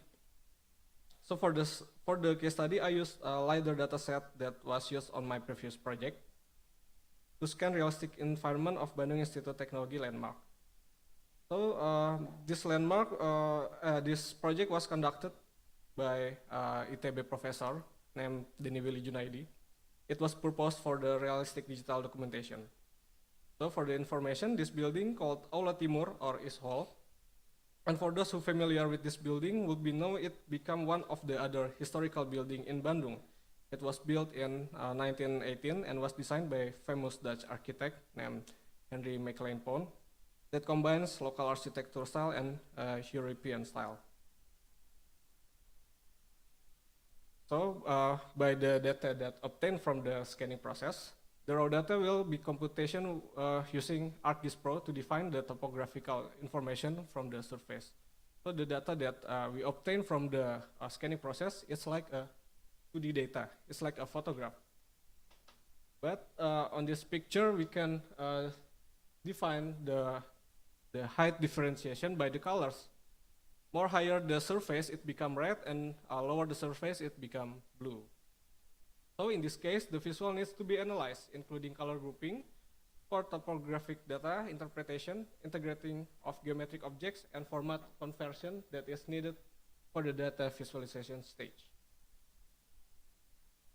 Then by utilize Unreal Engine, the obtained heat map of the east hall area is integrated to generate a 3D landscape composition according to the actual environment. So this connecting dots is the main procedure to transform the 2D image into a 3-dimensional image. And also, this addition contributes to achieving a visually appealing and realistic representation of the environment that closely resembles to the actual settings. So this is the first transformed image from 2D to 3-dimensional image. So the data can be transformed into a point cloud along with lifelike elements within the spatial information that contained in heat map data. And after that, several elements need to be added to create a proper immersive virtual environment, such as foliage, lighting, atmospheric elements, and the other 3D objects composition. So this is the final results of the LiDAR post-processing. It's completely different from the first obtained data. It's more detailed, and we can put the others lifelike elements in this composition, and also create the visual style to make it more realistic. And then the composed LiDAR data is then rendered in 360 degrees virtual reality to produce a complete visualization. And then the composition result could be rendered monoscopic or stereoscopically to make it compatible and fit to the virtual reality device. So there are a few stages to create a 360 rendering or panoramic rendering. So the first one, we can start from the pre-production, that is creating the 3D composition, and then go to the production stage. There are we create the panoramic shot with the blueprint adjustment, and then go to the final render to produce PNG sequence output. So this research has several results. The first one, the integration of the east hall LiDAR data into 3D processing facilitates the accurate placement and arrangements of object, building, and landscape within the virtual environmental design in efficient way. Then the data that has been scanned in the east hall has several important points of basic imagery to obtain spatial cognition to the user, including geometric details of the east hall structures. The visual information shows the realistic shape of the entire structure and also with the surroundings elements. Secondly, assessing location in depth. The generated environment has a precise location with the actual world, so the user could navigate and explore the environment based on their perceptual information about the actual area. And then determining the orientation of lines and objects. Every visual component of the virtual environment, such as buildings, trees, and even facets of the structure, have a precise alignment between one and another. So there are some evaluation and the plan for the next research. Further research is needed to conduct a user test to measure the virtuality experience that produced with LiDAR scans. This is needed because the accurate representation of spatial information through a LiDAR scan post-processing potentially has a direct impact on spatial cognition. And then understanding the information and process used in spatial behavior with an emphasis on the computational analysis of visual cues for distance, the influence of representation of the self in the perception of space, and the role of body movement on spatial navigation. In contrast, LiDAR scans offer a precise level of fidelity that contributes to a more realistic immersive experience, enabling the improvement for mixed reality and extended reality mediums. And then it could be investigate of how to increase the effectiveness of computer graphics in conveying information about the three-dimensional world. So that's the end of my presentation. I'll give back to you to Mr. Teo. Thank you very much for the wonderful presentation, Mr. Nabil. Any questions, sir? Ladies and gentlemen, any question for Mr. Nabil? Oh, no? Maybe I ask you a question. In the near future, I think this is a good and wonderful presentation, and I think LiDAR will be have enough impact in the future. But my question is, what is your purpose in the near future that connect with our daily use for human? What is the use for the human in daily life? Okay, so this study is more focused on the technical aspect because I want to find out if this techniques, is it working or not to be implemented as for like simulation purpose or maybe for educational purpose.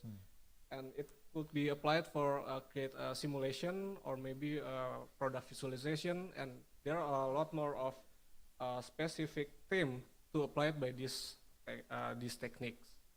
I think it's really flexible to apply this approach. You can use it in health education or Yes, of course. Yeah. Material education. Because the visual that produced by these techniques is completely similar and realistic with the actual object, and also it could visualize the actual size of the object. Is this the final render for the LiDAR, or you Yes. can refine again with the? It can be create more than like this. Okay, so this You can apply with many visual technique. Yes. Oh, So okay. this is just the prototype and trying to create with the other visual styles. So this is the prototype. Okay. Thank you. Thank you very much. No, nobody else want to ask? Okay. Thank you very much, Mr. Nabil. Okay. Give applause. Thank you, everyone. Okay. Next, Mr. Lee Kin Kyung, right? Effective generative visual based on data input influenced by user emotion. Please, sir.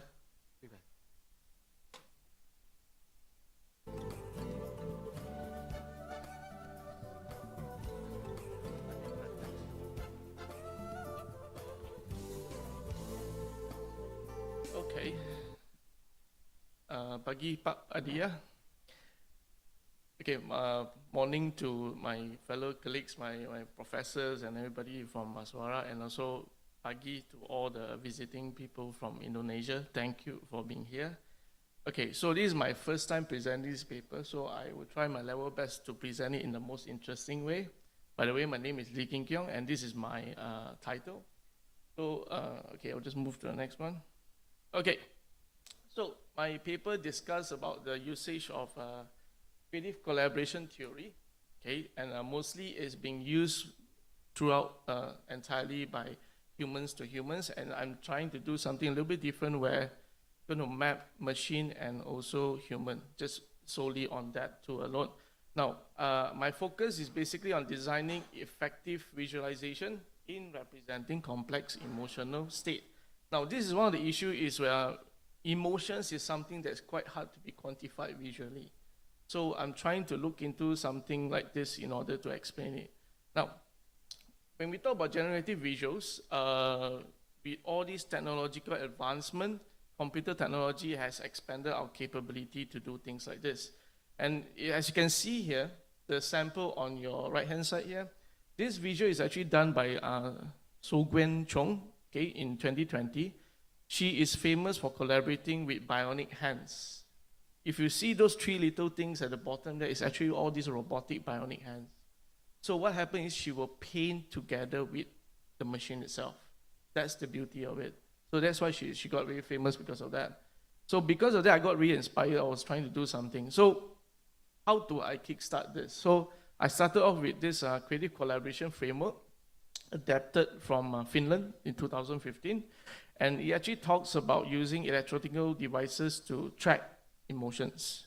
And then from here, you can see there's three components: generative art, CME stands for computer mediated environment, and we need data to actually work. So these are the 3 components. And it actually involves 4 different phases. Okay, it starts off with the question, okay, which is the stimuli part. We'll be using textual stimuli, which I will explain later. And then data classification means our raw EEG data from our brain. And then the next part will be data visualization and visual output. So these are the 4 different sections that will be used. Now, under data classification, there will be a device called EEG headband that will be used to extract raw brain frequencies. So the raw data will be classified into alpha, beta, theta, delta, and gamma. So I will explain in detail with all the visuals here. This is the device. This is called Muse2 headband. There's a total of 1,000 over research since 2019 in Google Scholar that uses this headband as a portable EEG sensor, focusing solely on neuroscience, medical, and also other cognitive science. So these are the visual here. As you guys can see, there's TP9 and TP10. That 2 areas is behind our ear. We will be using AF7 and AF8, which is in front of us. All the massive happening brain activities are censored, are actually based on AF7, FPZ, AF8. So these are the main brain activity areas. The positive side will be on the TP10. The negative side will be on the TP9. So there's a research to back this up. So now, so when we talk about the development part, so stimuli, I'm using a textual-based stimuli, and the classification is basically on emotions, which is anger, happiness, and sadness. So if you're wondering, why am I picking textual? Because this is to remove bias. Because if you're using visual-based, then there will be certain bias in it. Some people might like red, some people might not like red. So these are the kind of things that we try to eliminate. So that's the reason why we're using a textual-based stimuli to evoke memories and emotions. Now, under data visualization, we have this raw EEG data, and it'll be mapped out into this real-time visual platform, which is called Touch Designer, which is a node-based platform. So the visuals you are seeing on your right-hand side is basically how it looks like in that software itself. Okay, so methods, how do I assess? Now there are 2 methods, there's 2 parts of it. One is the self-report questionnaire, and the second part will be the curation of real-time visuals. Now the tools that is available, that's SAM and also Pick a Mood, PAM. I'm using PAM for this, and this is to understand how to design experiences and how do I stimulate mood and everything for the audiences. So this is how it will look like, the questionnaire. Okay, and then from here, we will be getting 20, this is our ongoing research. So this is, we have 20, we will be getting 20 students from Aswara who will be participating in this study. Participants with flatline more than 80%. Now, you guys can see the visuals on your right here. You can see all those waves and everything, right?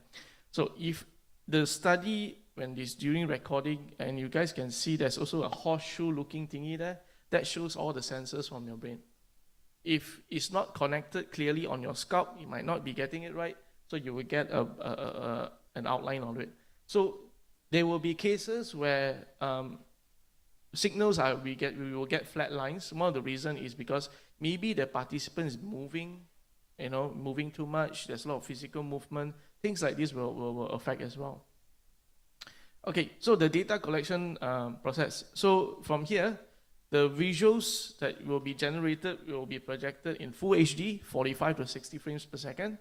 And the EEG headband, it needs to be fitted clearly before the start of the whole data collection process. And then from there, the data will be passed into a mobile app, which is called My Monitor, which is what you have seen just now here, is My Monitor. Sadly, it's paid, it's not free. So from here, we have to capture the raw EEG data, and then it will be synced to that platform, which is called Touch Designer for classification purposes.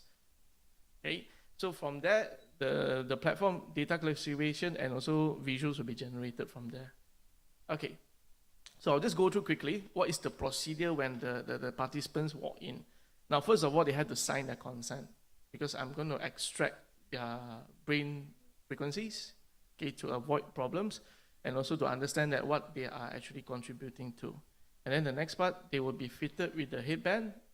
Then from there, they can see, I will actually show it to them, real-time data on my monitor on the mobile app, so they can see how their brain waves are actually being captured.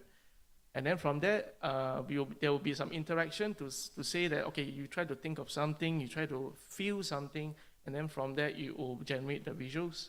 And number 5, they should think about how they feel when they actually see a text in front of the screen. So once ready, they will start the stimuli. I will screen record from the app and also from the laptop. And then I will leave the hall, I will give the full place to the participants. So there's no disturbance at all. And then from there, they will have full control on the slides, which is going to be appearing in front of them, textual basis. And then there will be a 5-second interval between the stimuli so that they have the resting period.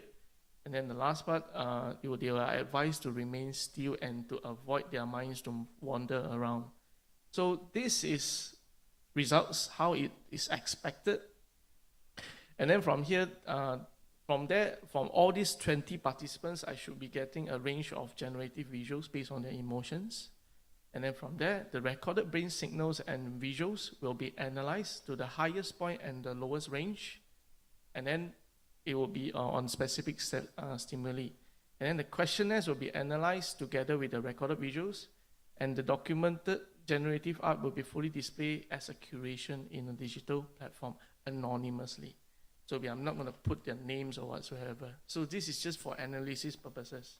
So this is a video on how it's supposed. Where's the video? Yeah, it's not playing. Yeah, there's a video here actually.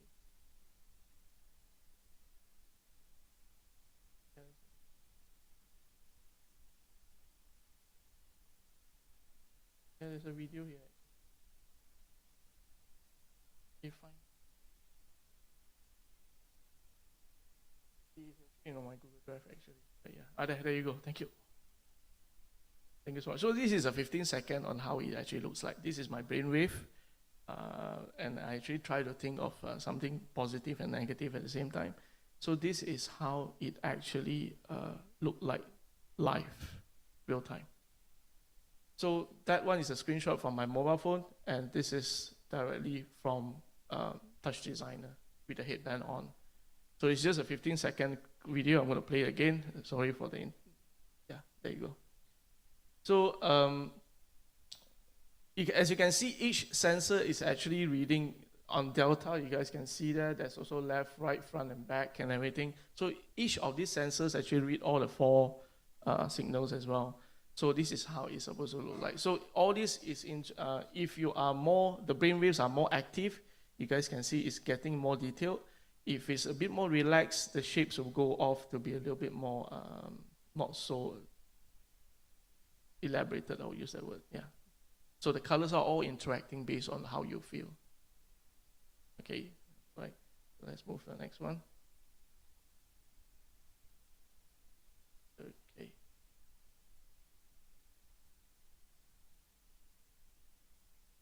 Okay, so conclusion to this.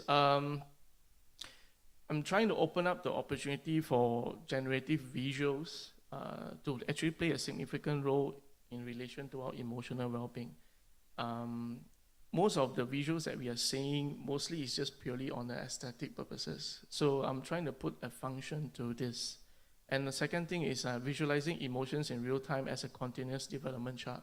So I think one of the main factors we are actually looking at this is because most of the data we are churning out, we are actually helping people to get rich, sadly. Okay, so I'm trying to reverse this thing where you guys can actually try to visualize back your own thing. Means you have control towards your own feelings, your own data that you're actually giving out. So that was one of the main motivation. So, and then would like to provide a better understanding and express and also to regulate their own emotions. So imagine this, that participants have done this and we have a range, like every day they have like how happy they are and how sad they are, whatever it is. From there, they can actually regulate, out of 7 days, 4 days I'm messed up, another 3 days I'm happy. So I think that should give you a clear sense that, hey, why am I feeling that way? So that's one of the main idea of this. So this understanding to actually contributes to actually improve mental health, emotional self-awareness, and so to build resilience. Okay, and then one of the challenges I would like to highlight in this is basically it's very hard to get an accurate visual representation of emotions without bias. So this is one of the challenges. Second will be limitations, subjectivity, and also individual preferences. So this is one of the matters as well. And future works, providing real-time mapping for emotional well-being platforms. So imagine Siri on your phone might be pissed on that day. So you can see from the visuals itself that he's not happy or she's not happy. So I think there's a lot of things that needs to be projected, okay? Because right now, most of the visuals we're seeing is purely aesthetic. This is based on my understanding. Thank you.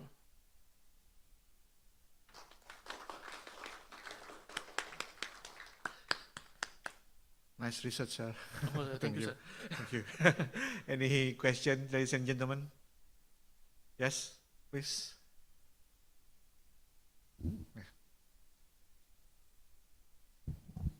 Okay, firstly, I would like to say thank you for the beautiful presentation and also beautiful visualization.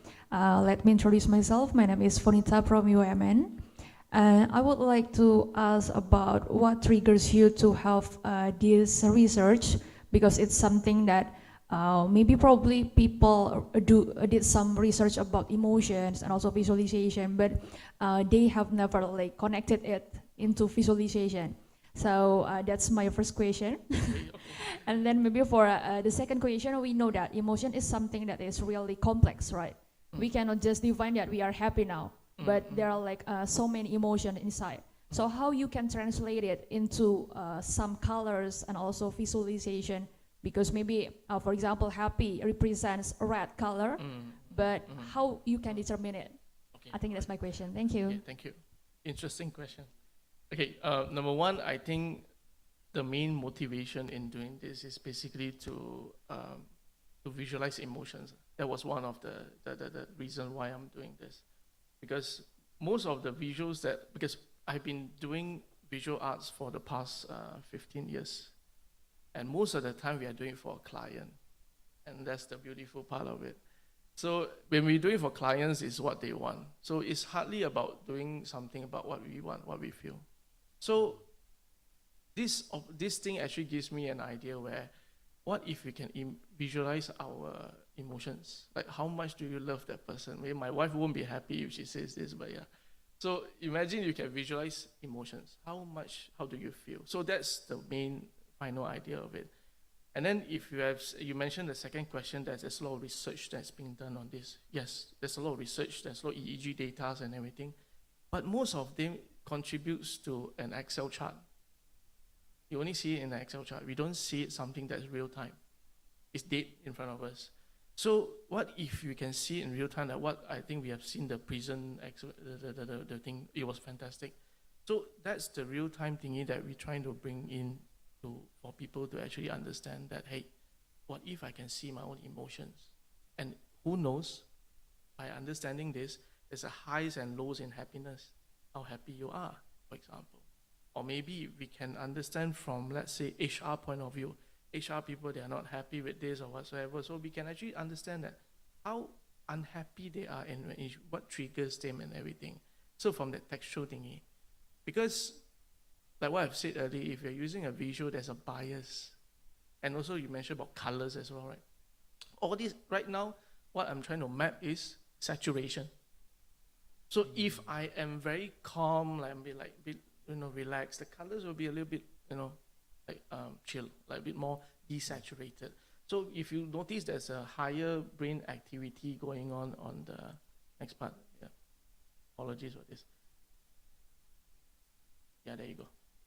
So if you can see, when the brain wave actually spikes, the colors becomes more saturated.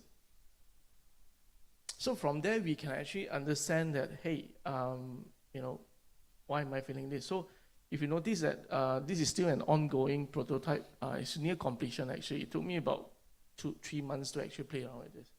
So this brainwave thingy, you guys can see, when you are actually a bit more relaxed, the wave will actually drop. The more fluctuation means the more brain activity, and it's affecting the visuals that we are seeing here as well. So that's I hope that explains your question. Yeah, thank you. Thank you. I think I have one more question. Yeah, sir. sure. I curious about the first slide that you say that some artists use the bionic hand to paint the digital image with just the bionic hand. Maybe are you in the near future you too will use this prototype to make an artist use their emotion to create something like this? Actually, in my current DCA, the one that I'm doing right now, there's actually one part of it that actually talks about this. There's one research where they use the headband, then the artist actually walks around a robotic arm. So the robotic arm actually follows the person's movement, that's visual tracking. And the next part, based on what the person thinks, it will interact in terms of the light and how the hand actually moves. But if the person is angry, the image become erratic. Maybe start slapping the participant or whatever. Okay. Something like that. That's not what we want, but yeah. I think it's getting to a stage where there's a recent article that I've seen also that a girl is actually playing a video games just using her brain. Yes. First person shooter. Yeah, I see it too. I want that actually. I hope that answers. But I think she is a very well-known artist from Korea. She's been traveling to UK, US, Canada a lot doing all this research. All her installation is just her sitting in the middle there with a robotic arm. The whole performance, she'll just paint and paint, that's it. So she needs to move it around because it can't move, right? So just move it around there. Okay, you paint this side, I will do this part. So they'll finish this, how the artwork looks like, 3 robotic arms. Nice. Thank you very much. Thank you, sir. Give applause. Thank you. Thank you very much. Okay, the next presentation is Mr. Ardiles Akiwet. Please, sir.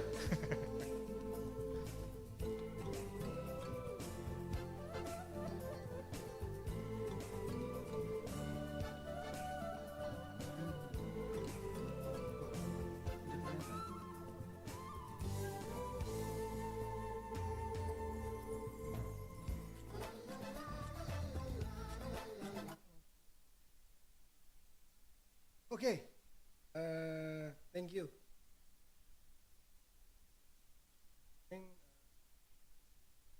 Everyone.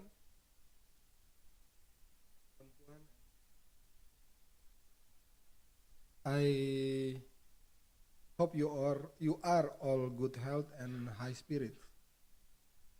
Today I present about my research with Mr. Reski Gautama Tanreve. Okay.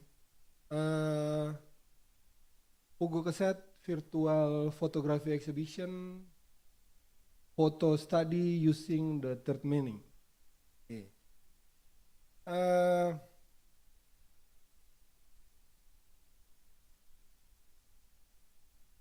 Virtual photography exhibition is present at Nusakara Art Space. Nusakara Art Space is the UMN Faculty of Art and Design Gallery. Here are the website and YouTube links from the Pugu Keset exhibition. Please click berselancar and enjoy exhibition, Pugu Keset exhibition. Okay. Next. Okay. My presentation today consists of 5 points from introduction to conclusion. Number 2, the third meaning of photo works, research methods, result and discussion, and conclusion. Okay. The research background section covers 5 points.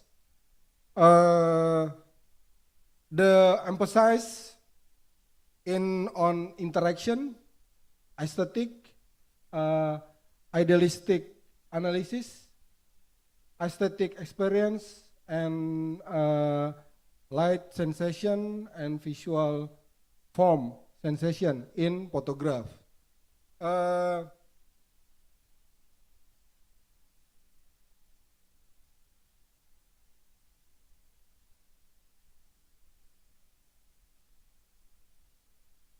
It is these five emphasize that are the points of my discussion today.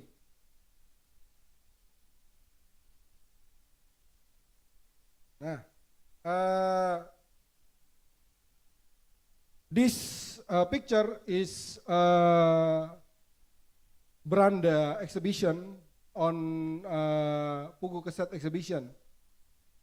9 Branda, 9 photographs present on exhibition photography virtual Pugu Keset. Okay.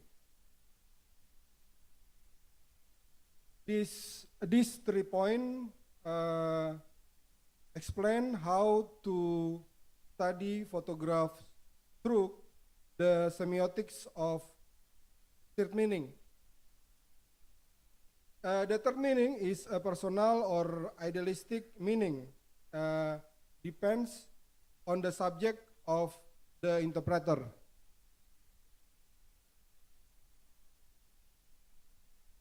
In my research, I use literature study method in the form of descriptive exploration to examine primary and secondary data.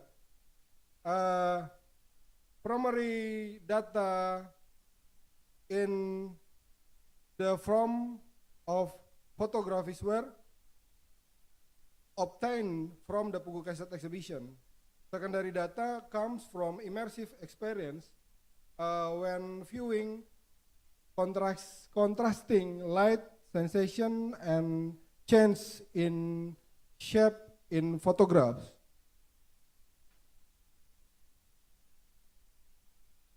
Okay, this is the sequence in the research process. Consists of primary data, secondary data, and assessment of photography works.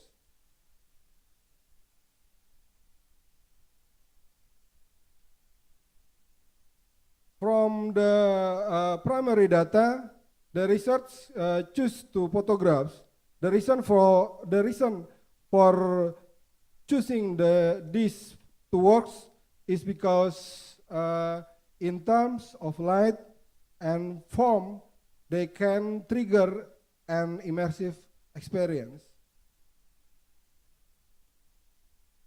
These are the two photographs discussed in the paper, but in today presents, I only discuss one work.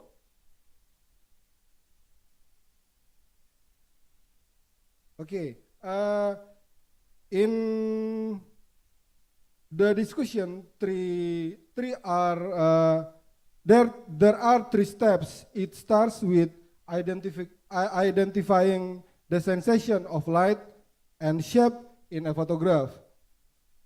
They identify immersive experience, and it ends with an examination through the third meaning. Okay. This diagram in the study of photographic works. Number 1 is identification of light and form. Number 2 is identification, immersion, experience. And number 3, idealist meaning or third meaning narrative. Okay,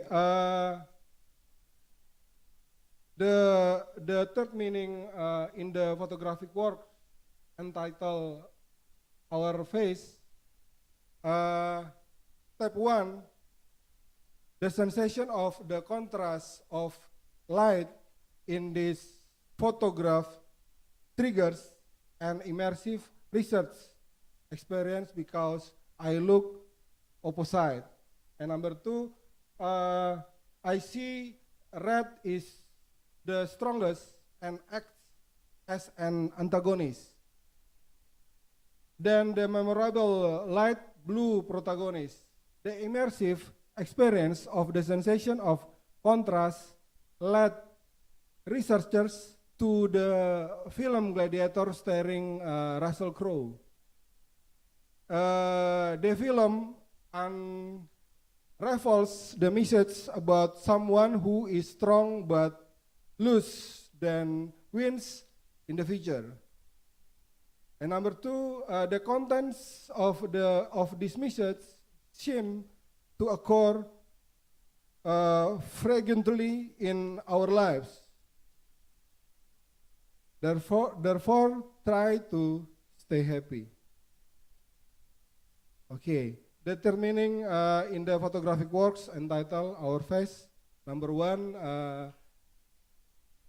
the shape of the folded face is distorted. The sensation of a distorted face is what fools in immersive experience. Raising feelings of sadness because of the pain of bleeding in the name of religion in Maluku, Indonesia. Reflecting on Conquest in Maluku, researchers are increasingly convinced that we, all Indonesian people, despite or my difference, must remain united. Like the motto Bhinneka Tunggal Ika, which has different meanings but still one. Okay, my conclusion is 3 points. The application of the third meaning in the study of photographic works has a visual communication function. Number two, this function contains persuasive message that can influence audience. And number three, observation made by viewer of photographic works can be very subjective and depend on aesthetic experience and even the occurred in the past. Okay. Thank you. Please, Mr. Thank you very much, Mr. Ardiles. Any question, ladies and gentlemen? Okay. Okay, thank you, Bung Ardiles, for your nice presentation. Only one question from me. What is the philosophy or the meaning of the Puguh cassette? Why do you choose that title? Thank you. Nice question. Okay. The Puguh cassette philosophies in exhibition virtual is kegelisahan, okay. Is kegelisahan my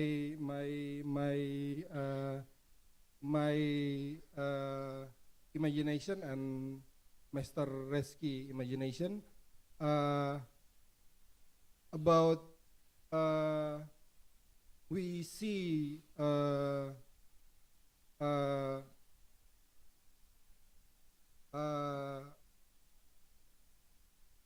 lecturer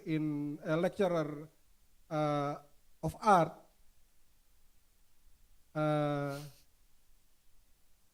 tanpa karya, minim karya,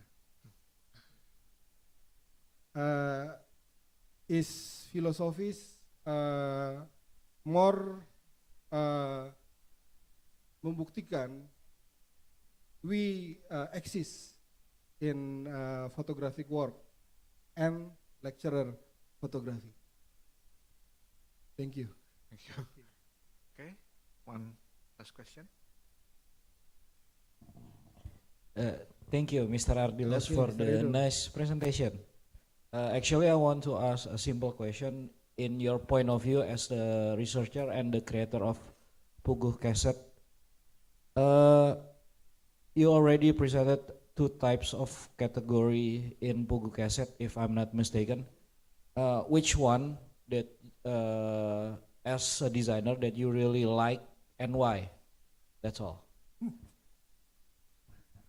Okay, I think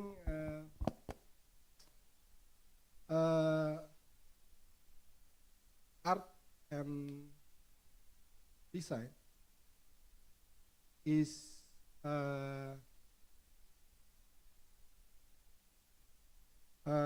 one of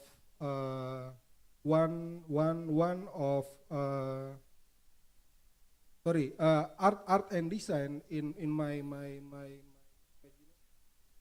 parents is a one, not 2 point, because I produce work photography, art and design include my imagination. So art and design tidak berbeda, bukan dua hal yang berbeda, tapi menjadi satu. In my spirit, nation, keep more photographic work. Thank you, Mr. Edo. Okay, thank you very much, Mr. Ardiles, Thank you for very your much, presentation. Mr. Aditya. Okay, the last presenter, Miss Natalia Depita. Can you forward?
Good afternoon, everyone. I know lunchtime soon, so I'm just gonna be brief and short, okay?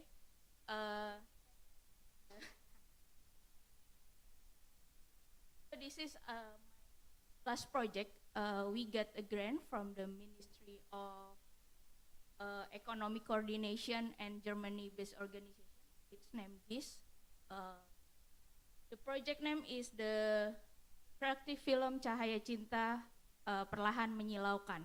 Maybe it's in Malay and in Bahasa it's quite the same. Okay, so I'm gonna tell about storytelling in virtual reality approach.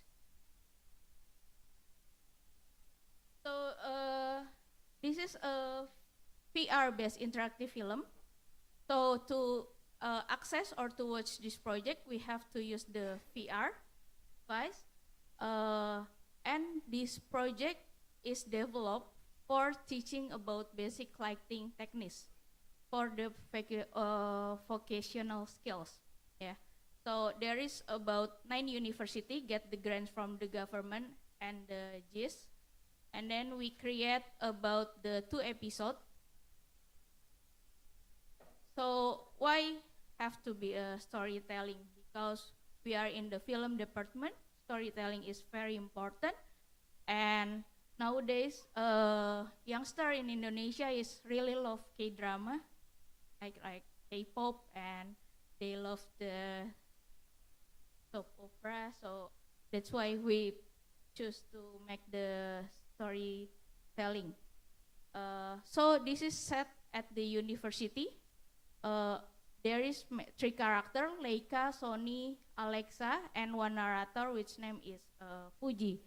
So Leica is a new student, a junior student, who have a crush with his senior, Sony. And then Sony looking for the assistant giver. So Leica submit and propose to be the assistant giver, so she can get close to Sony, his seniors. So these are all the characters.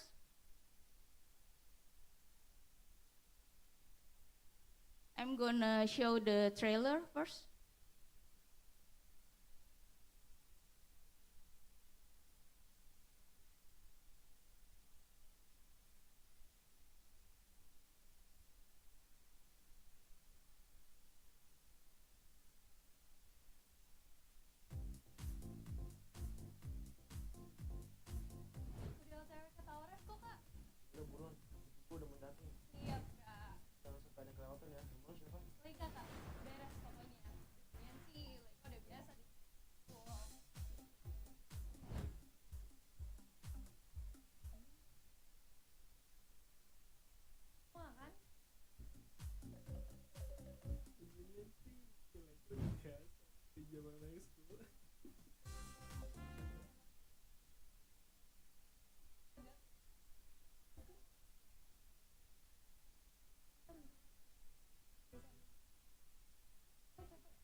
Okay.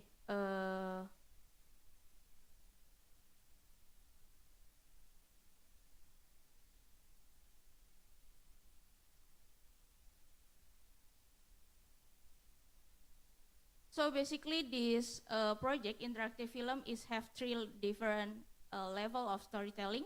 The first one is like the traditional way, 16.9 screen, and then the second stage or the second level is using the 360 immersive, and then the third level we use the immersive and also interactive, so not only immersive. Why we create VR-based interactive film? Before this project, I create about 360 documentary. So after several years, we try to find out what is the best way to tell about the lighting technique for the student. So I think VR is the right medium because it revolutionizes education by offering unique, engaged, and immersive learning experience.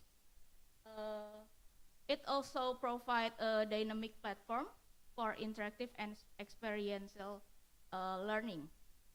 And through VR, the audience can become the main character, also decide to choose the action. So they have the control for their own story. Besides, there is sometimes limitation to learn lighting for film student because the gear or the equipment is very expensive. So before they get with the real lighting, they can rehearse or they can have the experience by using VR itself. So storytelling in VR technically is same like the traditional way. It have to be the tree structure.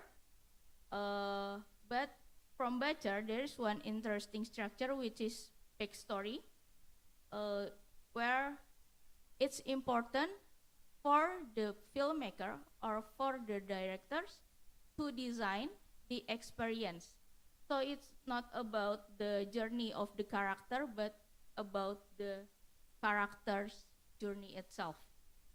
And then from Berger, he said it's very essential to conceptualize the narrative during the early stage and make sure everyone in the department is really know or getting to know what they're gonna share to the audience, what experience that the audience should.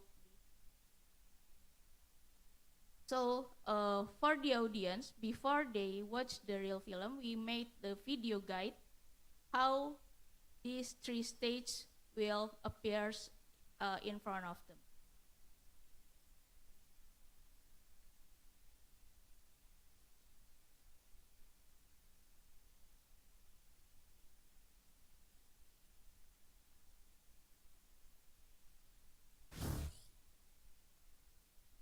So we give the guidance for the audience or for the user.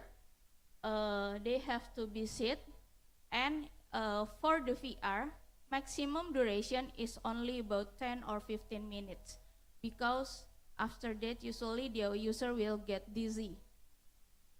And we better to make it when they are sit, because sometimes they are not conscious about the environment if they are standing. Okay, I'm just gonna fast forward. So this is the controller. So the level 1 is the traditional video, and then the level, the second one is the immersive video. We'll get into the studio with all the lighting, and when you push some lighting, they will appear the details about the lighting. And then the level 3, it's the immersive interactive, because this for the educational purpose.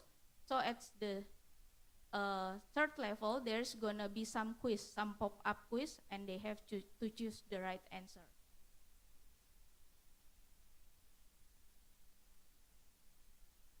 So this is what gonna be look. This is the front page. There is character and the synopsis.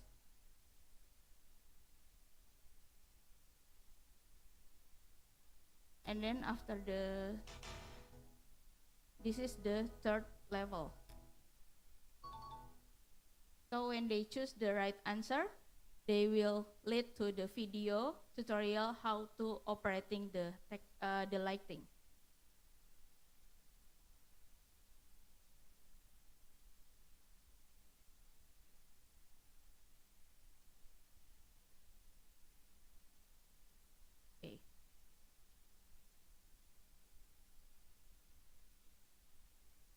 Okay, so that's the third level that I already told before.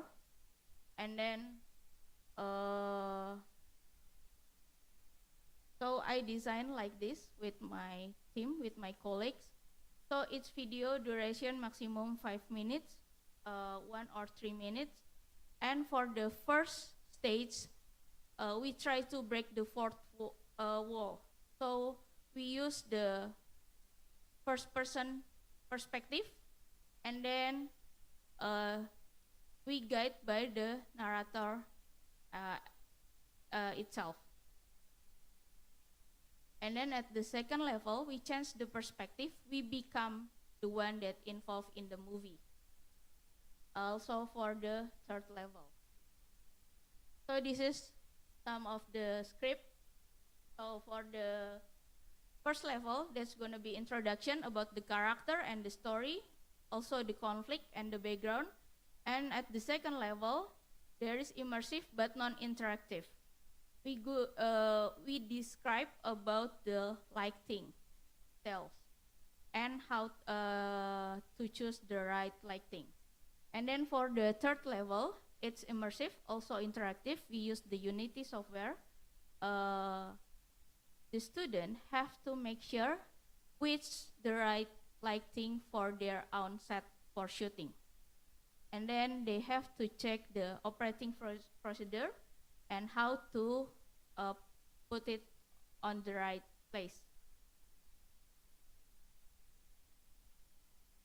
So this is the script for the first level. It's like the narrator. Why we use the narrator, as I said before, it's for guides all the audience through the story. So for the research method, I do some qualitative technique. We make research about the 360 also before I make the. Then from the conclusion is like VR is create a captivating and immersive experience, giving participant agency and personalization, and it also important for key elements such as the 3X structure to creating an interactive VR experience. The big story structure really help to engage with the user, also add the additional layer of experience. VR storytelling expands audience experience into virtual reality. It also allowing for impactful and immersive educational purposes. So I think that's all for my presentation today. Okay, thank you very much. Any question, ladies and gentlemen? Okay.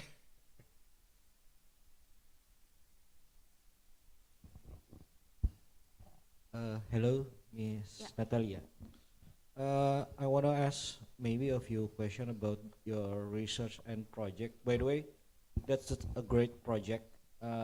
First of all, I want to ask, I'm curious about the name of the character because I already see Sony, Fuji, Leica. Yeah. That's all the three brands related to the photography that was used in the camera, in the movie also. Yeah. Is there any specific reason or maybe concept that you and your team use? Okay, let's use this name for the storytelling, or maybe any other reason, maybe? Yeah. We are trying to be very pop for this treatment for the directing. I'm the director for this project, so how it's gonna be appear very attracting for the youngster.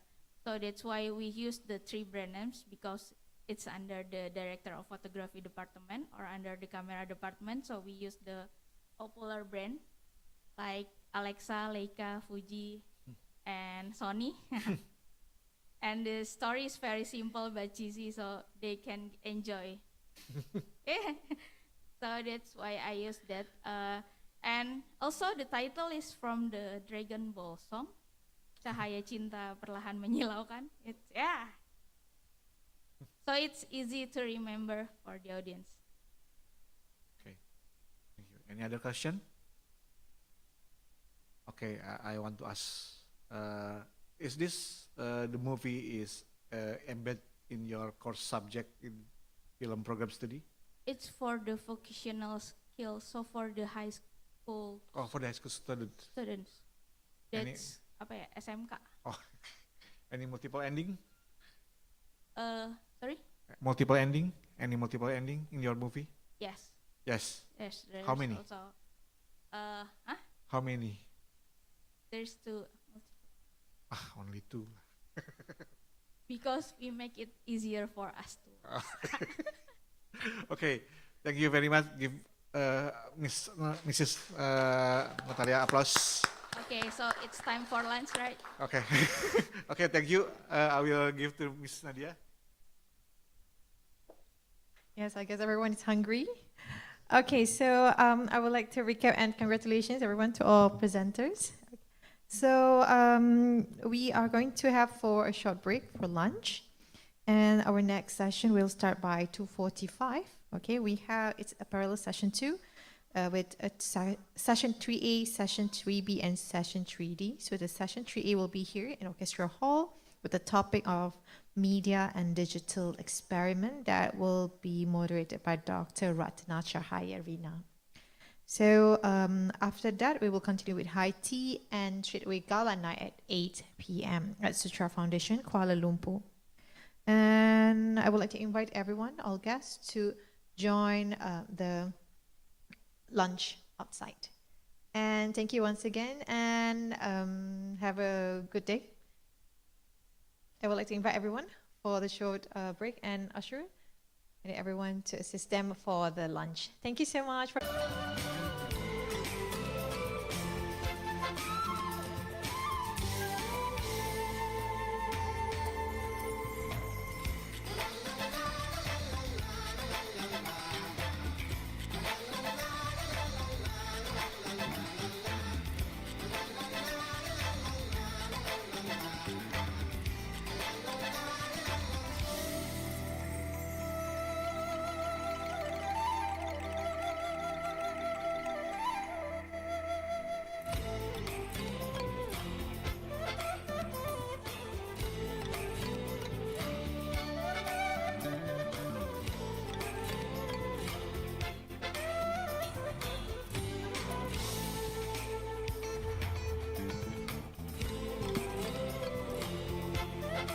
Okay, hello everyone, and let's continue to our session 3A. So, calling for Mr. Aditya to help moderator Dr. Rana presentation. Thank you.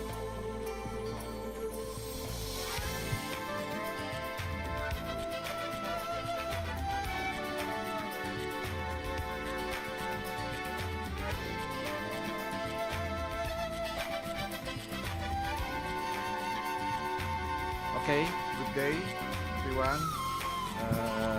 This afternoon we will begin the session 3A, general session, media and digital experiment, and the first presenter is Rata. Let's prepare, please. Okay, please.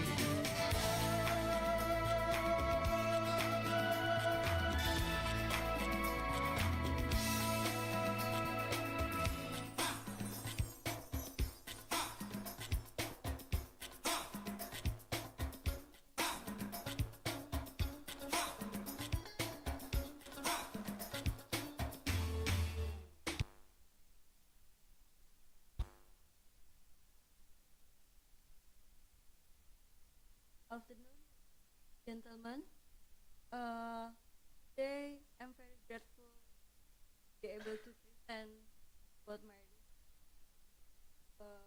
title is an interaction in art exhibition. Perspective from essential to understand the connection between artist and audience. In the realm of art exhibition, artists are powerful messengers, seeing their artworks, connect and engage with. As we venture into the digital era, creating online art exhibition is essential to acknowledge artists as pivotal users in the design process. By understanding their needs and perspective, can build platforms that elevate their creation and foster meaningful interactions with the audience. Until today, Recording in progress. research has predominantly focused on the visitor's viewpoint, neglecting the vital role of artists who will influence on this platform. Understanding the needs and experience of artists crucial for creating enriching ways that empower creators and enhance the overall exhibition experience. In this research, we unveiled the result of a research study featuring 3 experienced artists in online art exhibition. Our aim is to bridge the gap between artists and the virtual exhibition. Through a deep exploration, we unravel the needs and perspectives of both parties, paving the way for a more enriching and engaging digital art experience. We can go back to Bakhtin dialogue theory. Bakhtin dialogism theory explores the connection and context. In art exhibition, dialogue emerges between artists and visitors, enriching the experience with diverse perspectives. Dynamic interplay generates profound and making a vibrant space for shared understanding and creativity.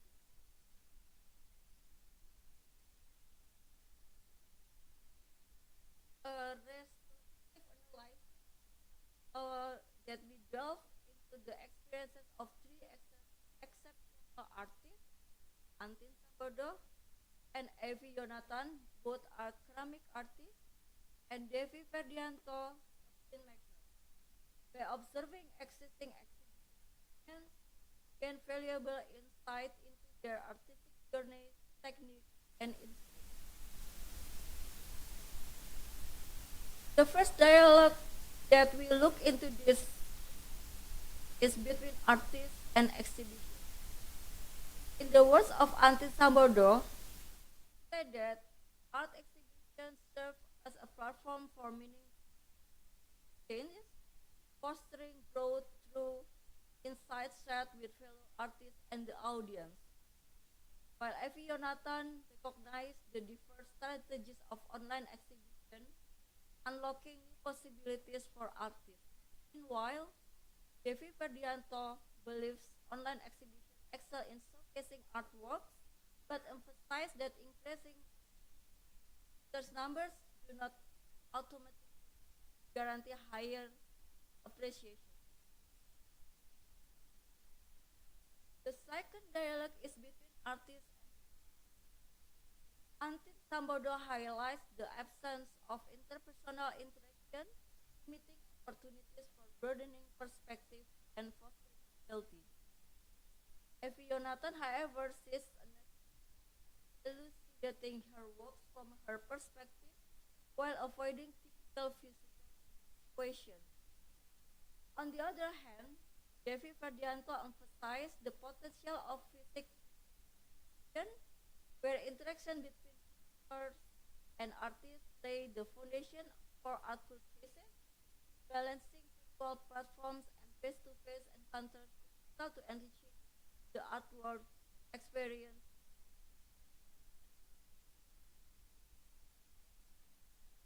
The third dialogue is between artist and exhibition environment. Her insightful perspective, Antin Sambodo highlights the testing nature of physical and online exhibition. While physical exhibition can be unpredictable with concern about arrangement and lighting, online exhibition offer uniformity through artist photographs and videos. However, Sambodo raises concerns about strategic artwork placement setting, both online greatly impacts visitor encounters. Artworks near the main area grab more attention, while those in the secluded corners risk being overlooked. Acknowledging this dynamic is essential in creating impactful exhibition spaces, but be their physical or virtual. The fourth dialogue will look into this in visitors and exhibition environment.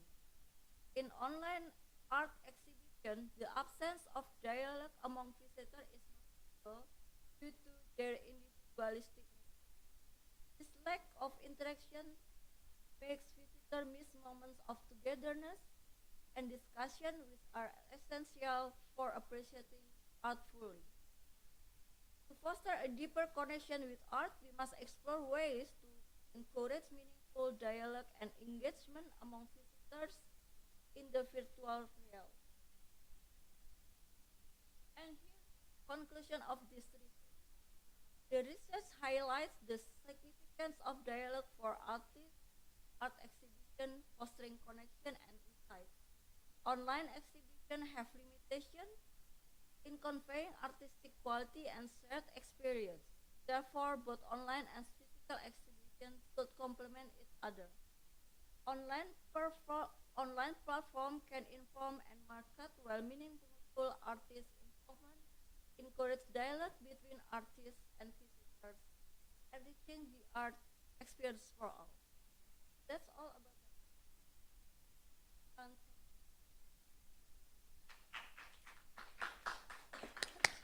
Thank you. Ladies and gentlemen, do you have any question for the presenter? No? Maybe I have one, Ms. Ratna. You said that you have, from according to your title, you're exploring dialogue and interaction in online art exhibition, both from perspective from artist and visitor. What method do you use for the perspective from visitor? From visitors. Yeah, visitor. Because the method that you imply is from the artist, right? Sorry, I use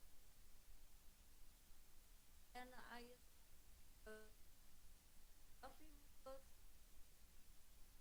with long Oh, are the visitor? so the visitors we observe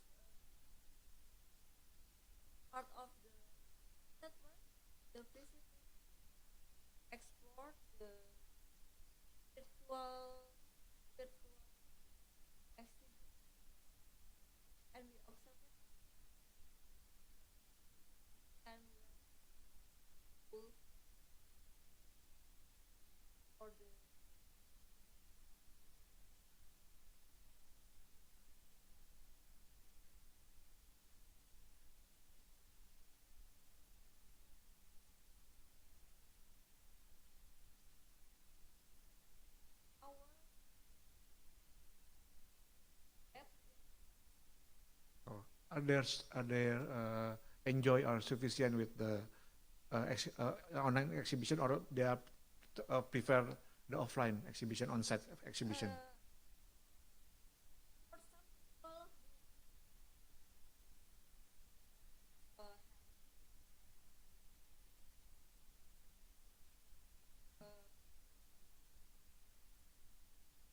Online.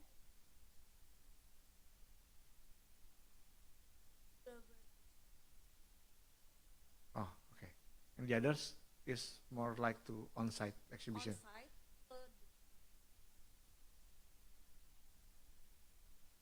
Artists. Other Oh. artists. Oh, okay. Thank you very much. Nice presentation. Thank you. Oh, you have questions, please.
right, thank you, Dr. Ragnar, for the great presentation, and thank you the great question and answer here. Okay, so thank you to Mr. Aditya for the moderation. Now we will pass the session to Dr. Rana for the rest of the session.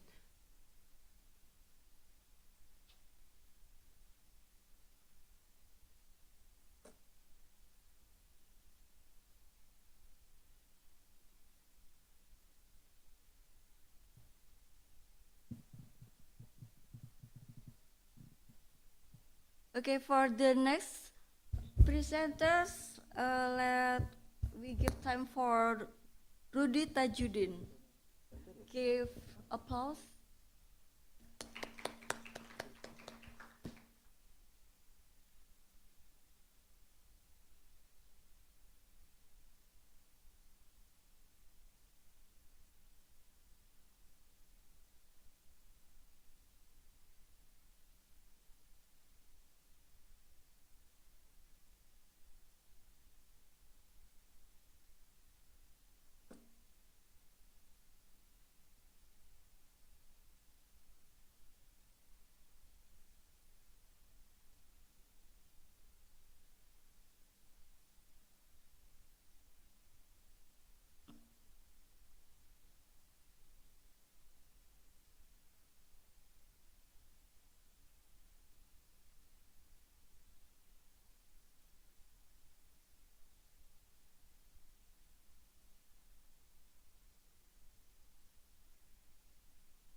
Maybe my name is not on the list.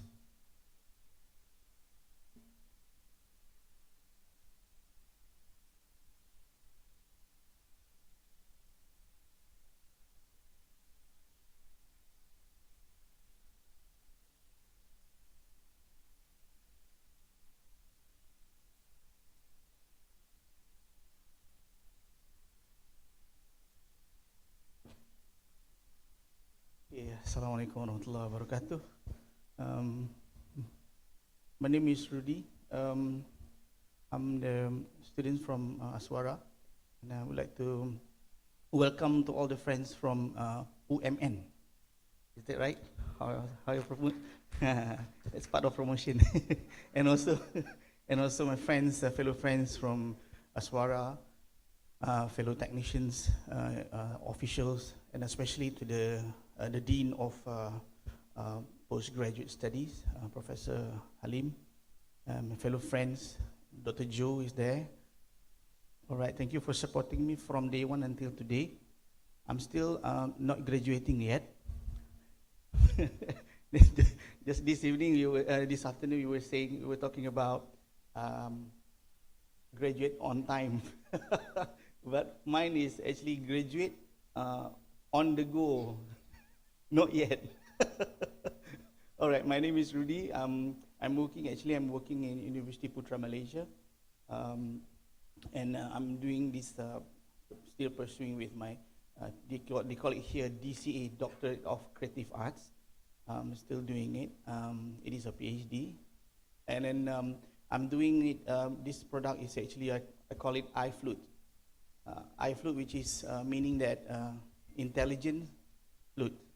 That means someone can flute. Okay, that's what I mean. And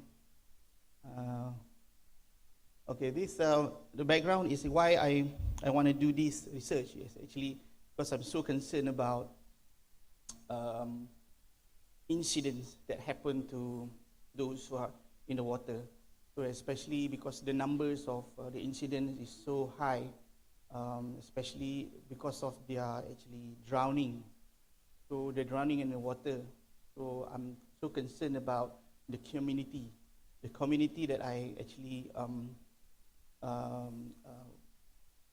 work with is actually the community which is earlier stage, because the community they are the one who actually don't know how to swim, and actually they don't know how to actually, especially when there's a flood happen, and then they don't know how to survive.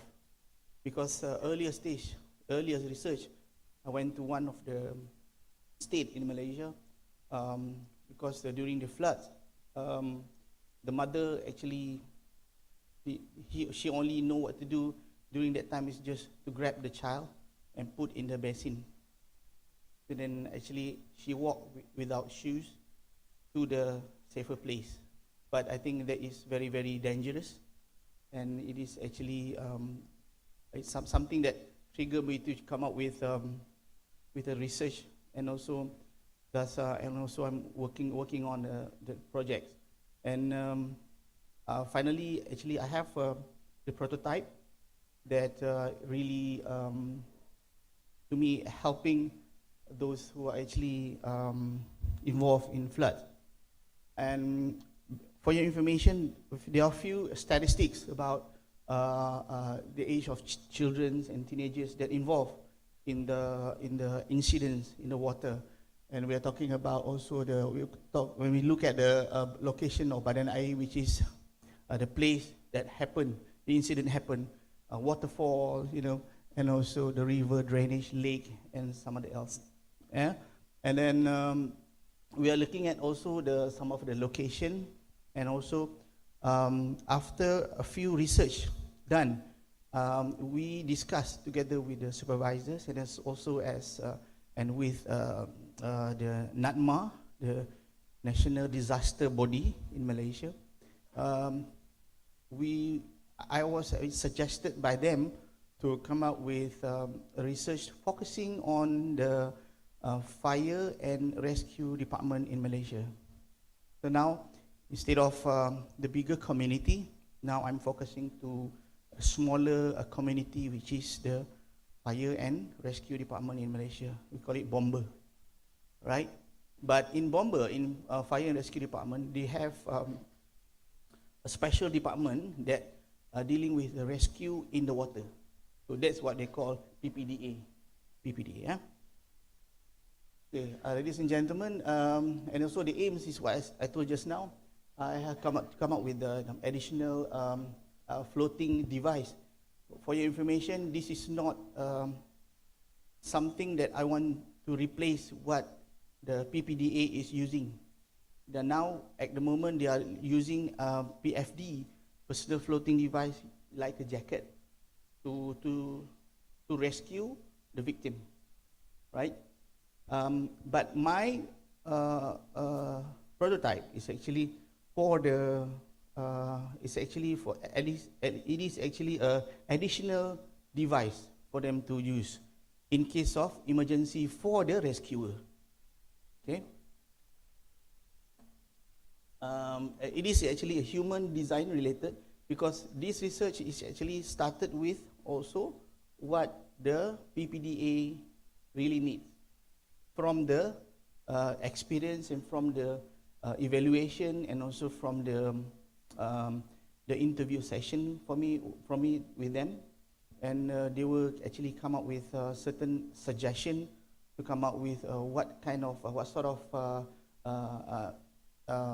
device that they need, and when I gather all the narrative, I come up with certain suggestion and with the sketches, and I start to do all this artwork and also the sketches, and also throughout a lot of discussion with the supervisors, and as well as the people from the fire and rescue department. And these are all the questions that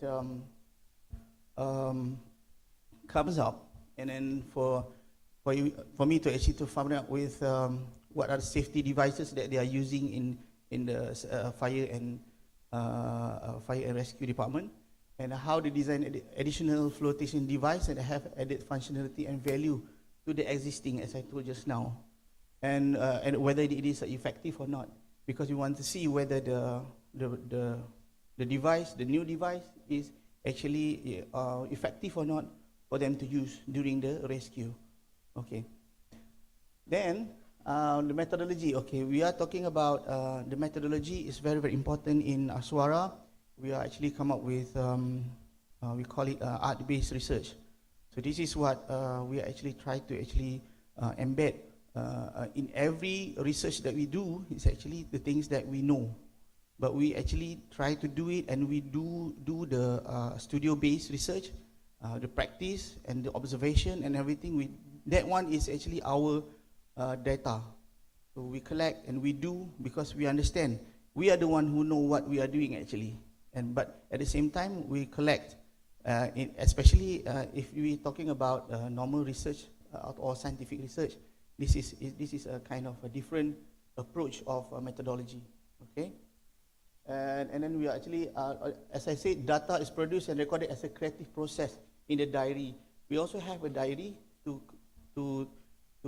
work because and all the data, all the materials, all the process, especially when we do the product, when we actually amend it, we also put it in the diary for us to make it as a data that we collect. Okay. And then, okay, I have a documentary for you to understand more about the phenomena. Okay, it's all coming from this phenomena first, from the issues that we are actually facing, especially for the rescuer. So I hope you enjoy the video.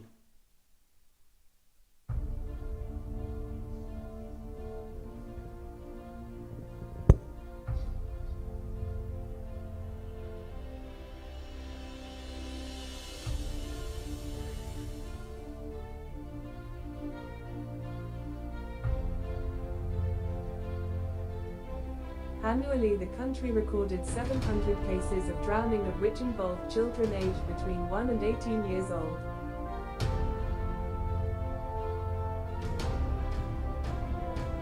The World Health Organization report showed that about 40 people drowned worldwide every hour, which summed up to 372,000 people every year.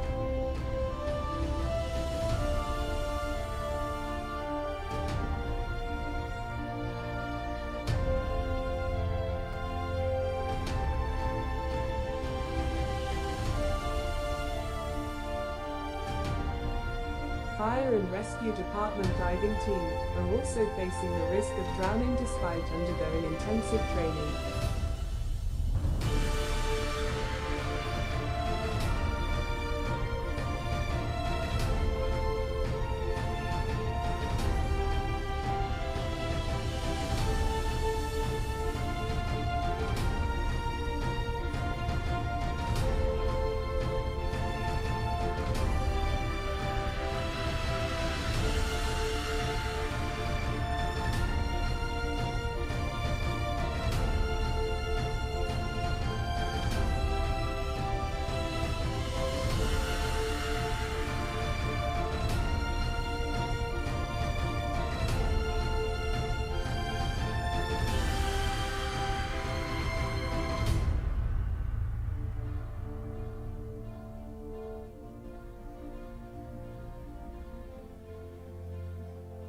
A prototype of a floating device has been designed as a result of in-depth research and serves as an additional tool for rescuers.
well, that's the documentary that I've collected from the activities that I've done, especially when you look at the when I put one of my friends in the swimming pool, but he's the swimmer, so they know he know how to swim. At the same time, when I try, actually, at first I called Prof. Halim and said that I'm gonna die because I can't find any solution for that. Because when I throw him in the swimming pool, the problem is he is floating, but at the same time he will die in the swimming pool because the face facing the water when he is unconscious. So which is that thing, it is not practical if the person die.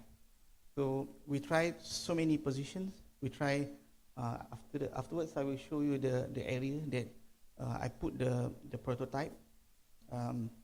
The one we modify the off-shelf prototype, off-shelf floating device that we get, but the one is originally actually at the wrist at the wrist. So, but then we modify it to try to implement it in other parts of the body. But for your information, the models there is actually 70 kilogram. The weight is 70 kilogram, not at my weight, especially. If my weight also, I will drown. Okay. So why as I told just now, it is a user-centric, because I can't do this research without understand what the user wants. Especially in this case, it is the fire and rescue department in Malaysia. Okay, and I'm actually adapting the theory from the Interactive Design Foundation and also the Stanford School Design Thinking by looking at the process, which is we have to actually, you cannot see it here from here, some process in getting the design. This is like what we call it's a guideline for me to come up with the design. I follow step by step. Later I'll show you from the other slide. And then and then there's a important of the styling and also the community PPDA, because the three level of design is actually involved from the designer, product, and also the user. Okay. Okay, this is the process of design thinking. This is very important for me. Is actually, it is not during the study, but at the same time, it's actually for the what we are doing in the office, or maybe something related to design. Okay, because we have few steps, because we have to actually empathize, we understand what the user wants, what the community wants. We do interviews, and after that, we also try to define and clarify whether it is true or not. And we have to understand what they actually want, and also try to ideate.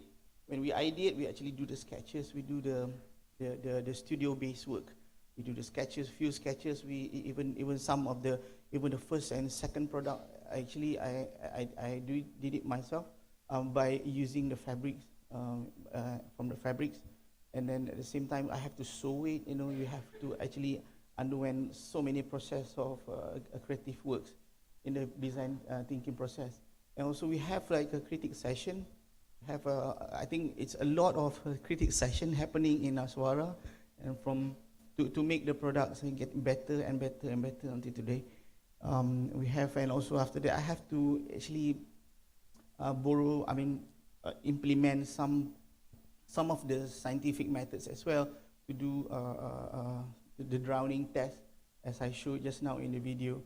And then after that, when I test, finally, as I told you just now, the very best part for you to implement the device is actually in the center of your body, you know, at the center. So then only if the user unconscious, the head will be on the water, not inside the water, right? And then after that, we have some critic session again and again, and discussion, and finally we have the products there. Okay, and then there are few conceptual framework, as I showed just now, and also this one That one is the first one, and the second one, third, fourth, and five, six. I know so many process of doing it, and as I discussed with the supervisors, we have to actually do it again and again and again until we get the good conceptual framework, which is this one, is the finale. All right. So, and this is also another, as you know just now, we can see there's a, remember the design process just now, the design thinking, the 1, 2, 3, 4, 5, 6, that's the one. So at the same time, we're actually thinking about the product and the design, also the community. So these are actually the guideline for me to come up with the research and to come up with the product especially. Okay. And then of the findings, as I told just now, now we have the product, is that this one. You have a function on the product, which is these are like the launcher, the airbag storage box. And also we have video buttons, and then we have a camera lens, and also we have the auto in water lights. This is important when someone goes into the water, the lights on automatically, right? So, and then at the same time we have the CO2 tank, not the big one. So we have the smaller CO2 tank to be implemented in this prototype. So when they're using it during the emergency, they will actually pull the trigger. When they pull the launcher, so the airbag will go out. So this is during the emergency for the fire and rescue department. And this is, I told just now, we have, I've tried to put on, me and my team tried to put on the upper chest, you know, the middle, the back, rear chest, lower back, even at the wrist, it is not working. But then, until we found out that the really front center area that is really work on this equipment, this what do you call device. And bear in mind, this is actually for 70 kilogram person like you, 70 kilogram, right? Okay, not you and not me. Okay. And the conclusions, they are, okay, we are talking about the rescue community and the small size and the quick reaction. Because from the interviews that I made, they really wanted to have a product with a quick reaction, very fast. And also we are actually looking at the position. This is answering the question, the research question just now. And also suggestion for the future on the 3-level theory, as I told just now also. And the suggestion for the next future research is actually on the, maybe we're talking about the appropriate size, maybe bigger size of the airbag when they deploy. And also we're talking about commercial part of it. So now we're actually looking at IP, this product, and also we're talking about how to actually penetrate into the market. So whether it is logical in terms of price, and also when they want to use in the fire and rescue department or not. And also we're actually looking for other activities as well. For those who want to further this study, they can actually look at maybe other activities than the fire rescue department. So maybe this is suitable for other related to water activities. So these are basically all the past works. This is during 1996, during my degree. Actually, I'm doing, I did a fashion, I'm a fashion graduate, fashion design. And after that, for my master's in art and design education. And after that, in 2018, I further my study in Aswara. So this is the first two prototype, the first round. So, and then after that, they give comments. And after that, in 2020, I get lost a bit, so because I'm quite trying to find how we're going to move on with the new design. So because from the comments in 2018, and after that we start working together with the fire rescue department, and we do it for Bomber, and they gave a very good support for me to actually to come up with the idea. And in one of the crit session, they came and they give a very, very positive feedback, and they hope this thing can actually materialize. Okay. Few conference and awards. This one in 2022, my SPA. ISONAS 2021 in the journal in the trends in social sciences, and also IMDES 2023. Okay, and awards I got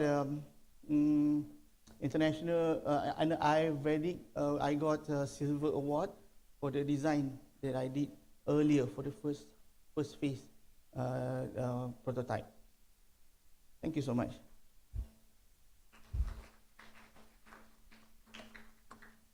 Thank you for the nice presentation. Probably any question from the audience? I don't take questions. Just kidding. Any question? Yes, sir. Fun? Right. Understand. The fun. I had so much fun to do this, but not that fun. Not yet. Not yet. That's why, as I discussed with the supervisor, so after I finish my PhD, so we are thinking about how to actually move forward with this one. So we are talking, maybe we should actually work together with, in this case, is actually MOSTI, Ministry of Trade, right? Ya ke? Science and MOSTI. Okay. So they have fun. So to come up with maybe fun, maybe we actually can propose to them. I hope with this thing can materialize after this with the prototype, functional prototype. This one is actually it is not functioning yet. It is like this is a real prototype because even the launcher is not working. But the only real thing over there is the tank.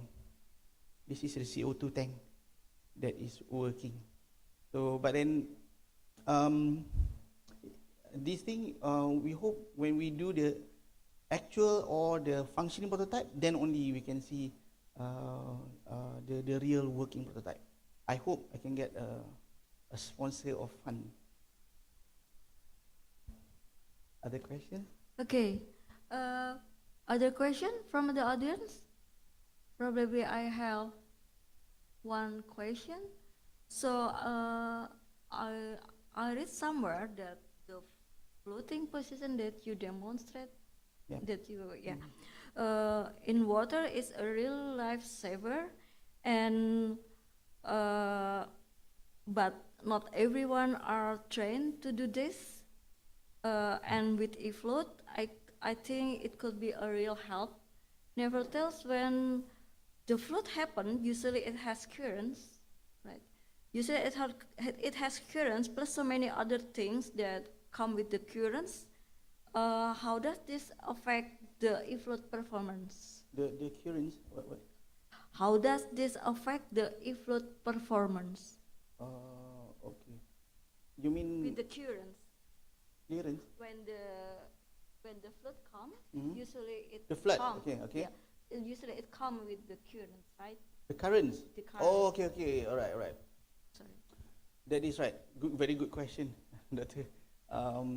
Actually, when this thing happened, actually my focus now is on those who actually know how to swim and how to rescue, but they are actually they are doing as a normal process. They are wearing the PDA, the personal floating device, PFD, and this is an additional to put inside the PFD. And for the current, normally, for your information, fire and rescue department on the water department, they are actually using rope to actually go and rescue the people. They're using rope, and the rope they are using it, but at the same time they are wearing the device that I propose. It is an additional. Current is something different. Yes. At least as what the fire and rescue department give a feedback. They said if they have this earlier, we might save a few casualties that happened previously. I mean before this, even recently happened 10 people in a family. They get wiped out by the flood. So at least, but that one is on the community, on the people, on the normal community. But if they wear it, but this one for my research, I just focusing on the fire and rescue department. If there is no other question, I think we have to give applause for Rudy, Mr. Rudy. Thank you so much. For the next presenter, it's supposed to be Fonita and Ellen who will come here. Ellen, we give you time to present.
Good afternoon, my name is Windy and I'm from UMN, and here's my partner Ellen and Jessica.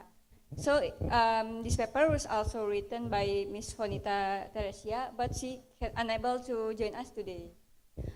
In this occasion, we are going to present our team research titled A Comparative Study of Artificial Intelligence-Driven Application in Enhancing Tourism Experience and Comparability to Indonesian Tourism Sector.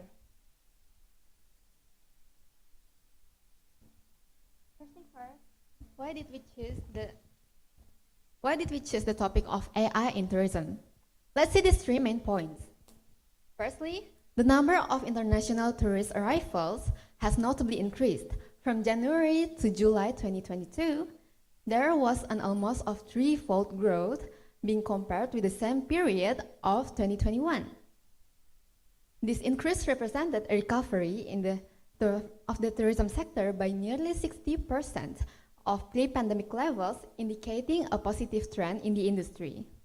Secondly, Indonesia's tourism sector experienced a remarkable increase in competitiveness, and the rating climbs 12 places, progressing from 44th in 2019 to 32nd in 2021.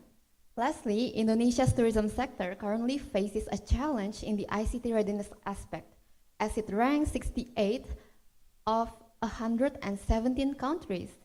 And this challenge has to be addressed since the aspect plays a crucial role in utilizing digital platforms and infrastructure. Moreover, in the digital era, the prevalence of internet usage among tourists is rapidly expanding, and around 70% of digital platforms are considered essential in disseminating information about tourist destination and accommodation. Thus, with the digitalization potential, a solution that can be implemented in the tourism sector is artificial intelligence. This solution brought us into 4 main points on how AI can enhance the tourism sector. Through AI, the tourism sector undergoes improvement across various areas, from marketing, development, management, and even services. AI also has the capability to offer personalized recommendations, travel route suggestions, and provide travel itineraries. Additionally, AI can ensure convenient real-time information updates, enabling tourists to have a travel effectively.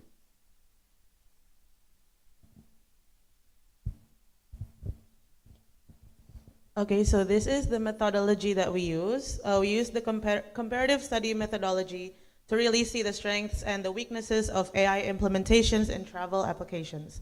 We also analyzed how compatible it would be to use in Indonesia. The two applications that we compared are Visit Qatar and Grand Tour Switzerland. Next. Okay, so the first comparison is personalization. Visit Qatar uses Adobe Sensei Gen AI, which has the ability to amplify the application's capability to deliver personalized experiences and manages algorithms for users to make accurate decisions. Grand Tour Switzerland, on the other hand, has two modes that you can choose from, depending on which type of journey you're looking for. And up next, we have Navigation Engine. Visit Qatar uses Mapbox to provide a better visual map that displays various tourist destinations, but they will redirect users to third-party apps for navigation. Grand Tour Switzerland utilizes Mapbox as well and also GPX data. This app uses Mapbox to highlight tourist destinations, photo spots, and other needs that users may have without users needing to redirect to other apps. GPX data is used to navigate through waypoints based on itineraries. There's also the virtual assistant feature. Visit Qatar uses MindBehind as a chatbot, which will attend to users with automatic messages, and they will also provide conversation services with live agents. Unfortunately, Grand Tour Switzerland doesn't have a chatbot or any AI involved.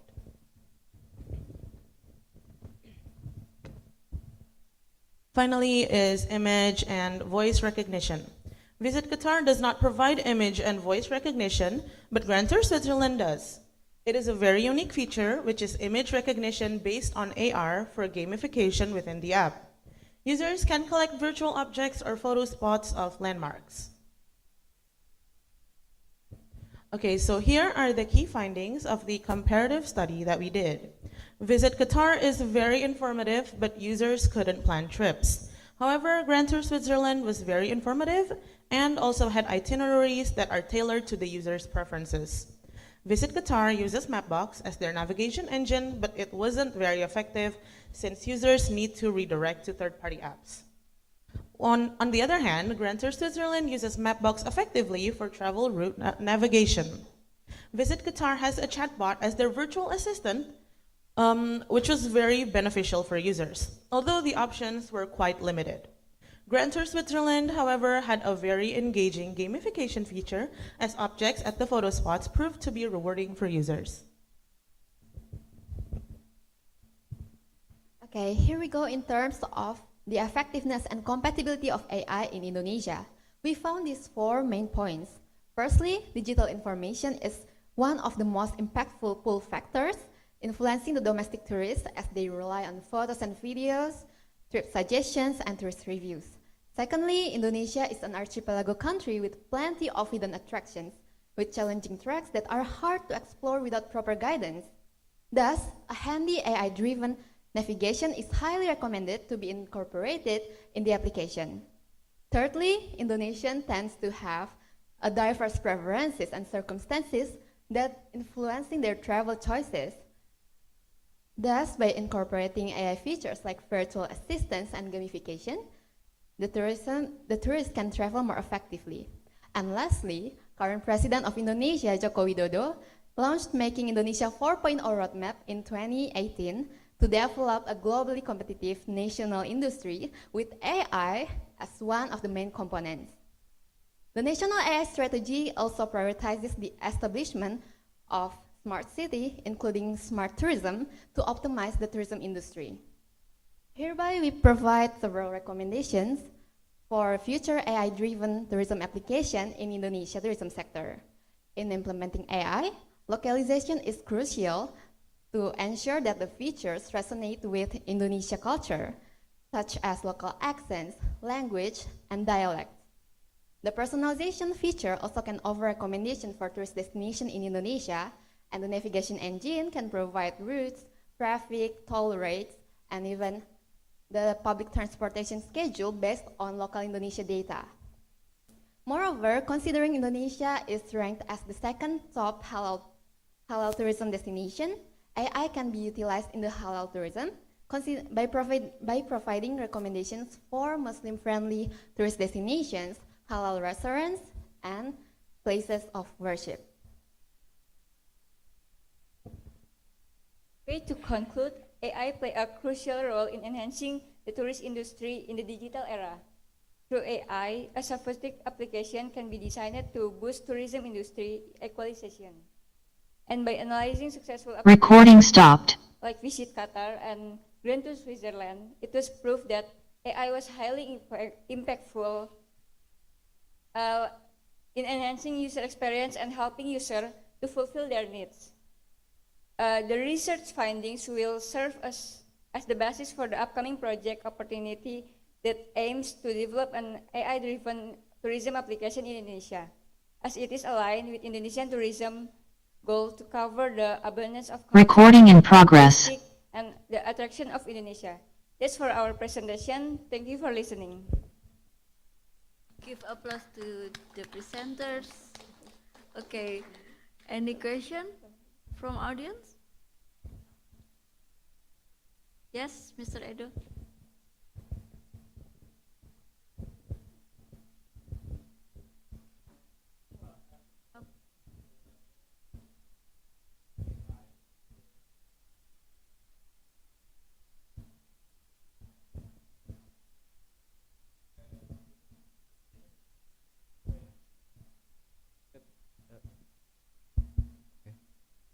I just want to ask about the role about AI.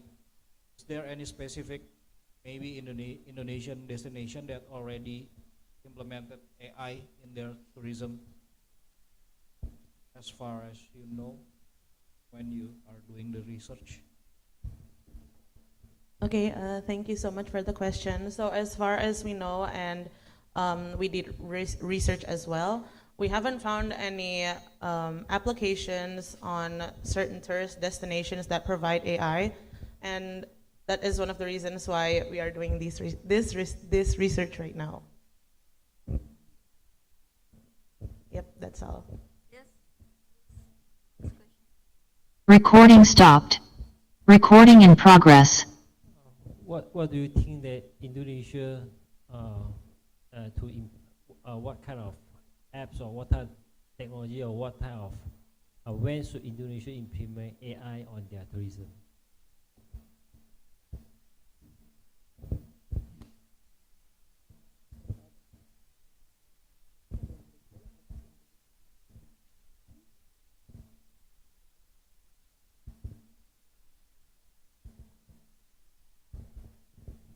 Okay, thank you for the question. So right now, Indonesian has a few tourism applications already, but as far as we know, none of them have AI involved in them.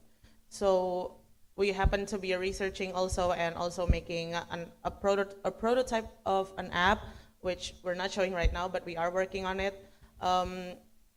We plan on using AI on that, and also we plan on working together with apps that are known in Indonesia for like easier travel and stuff like GoSend, Gojek, Grab, and other stuff that may help Indonesians in the travel sector.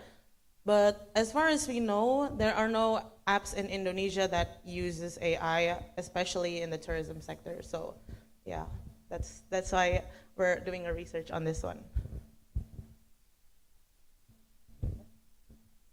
Any other question? Probably one more. Okay. Presenters, can I have just a comment? Oh yes. Not really a question. You don't have to answer it. Just probably you have insight about it. So as I experienced recently, it is not a real. I understand what you mean by AI in this case, but it is like similar. Recently, I was chatting with Asia AI Bo, yeah, and I got really desperate after trying to contact the human agent because some of the problems cannot be solved by AI or any machine, I really need to contact with the human agent. So I think this kind of desperation often happen, and then uh, and the design usually hide the human agents to reduce the QE, right? And but for some users who really need assistance, the level of enjoyment of this AI is much decreasing.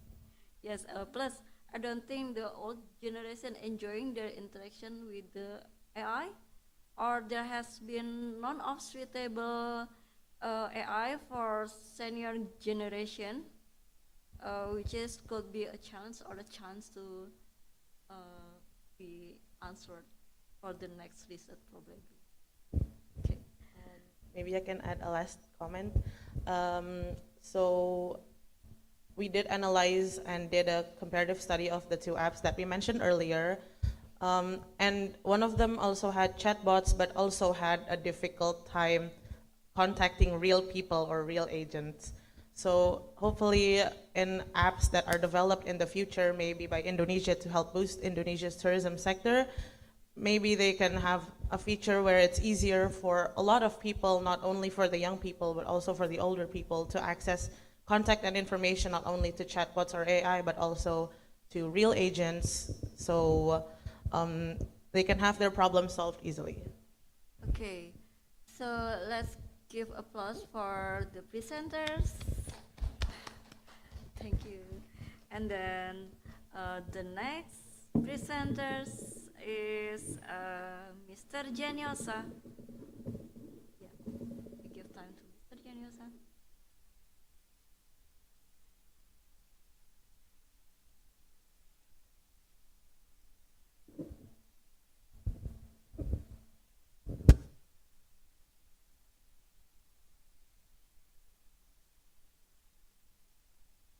Recording stopped.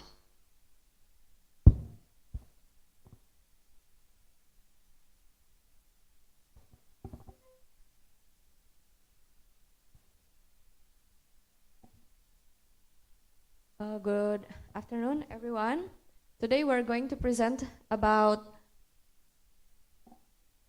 Recording in progress.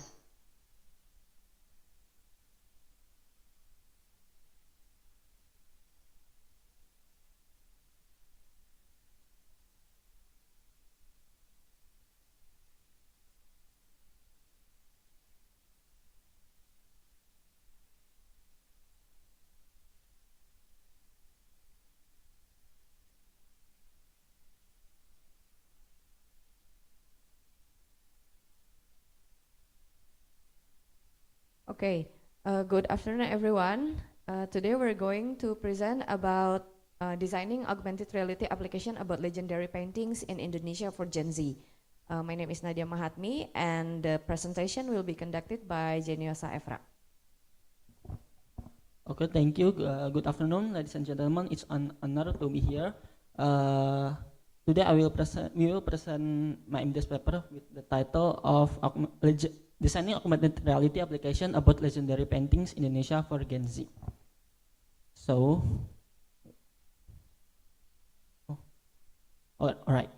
So, based on Recording data stopped. from various journal sources and the National Gallery of Indonesia, the behavior of Gen Z, especially in Indonesia, Recording in visiting progress. art museums and observing legendary paintings there, can be summarized as follows. Firstly, they tend to view paintings solely for their aesthetic value. Many of them are reluctant and uninterested in reading long description printed next to the paintings. They like something instant and visually focused. But rather than observing or worshipping the art, they wanting to be part of the ritual and interacting with the art itself. Through participation, the experience becomes more extensive. So, after gathering this info,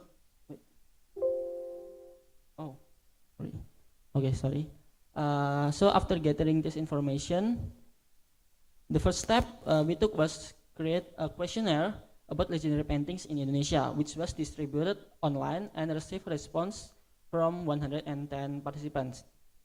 During the questionnaire, it was also concluded that majority more interested in learning the hidden meanings behind legendary paintings in Indonesia if approached with a more innovative method. So we can tell that they need more interactive and engaging educational media. Hence, in choosing a media solution, Gen Z felt more comfortable seeking information using smartphone, of course, and was also more intrigued by immersive technology approaches. So therefore, we proposed the media solution of flashcard with augmented reality-based application. Okay, now moving on to the target audience. There's four aspects. The first aspect is demographic. In demographic aspect, I choose male and female with the limit of age 17 to 25. That is a late teenager of Generation Z, and they will have stage B to A. And for the geographic aspect, it is focused primary on Jabodetabek, Indonesia, and secondary in Java, Indonesia.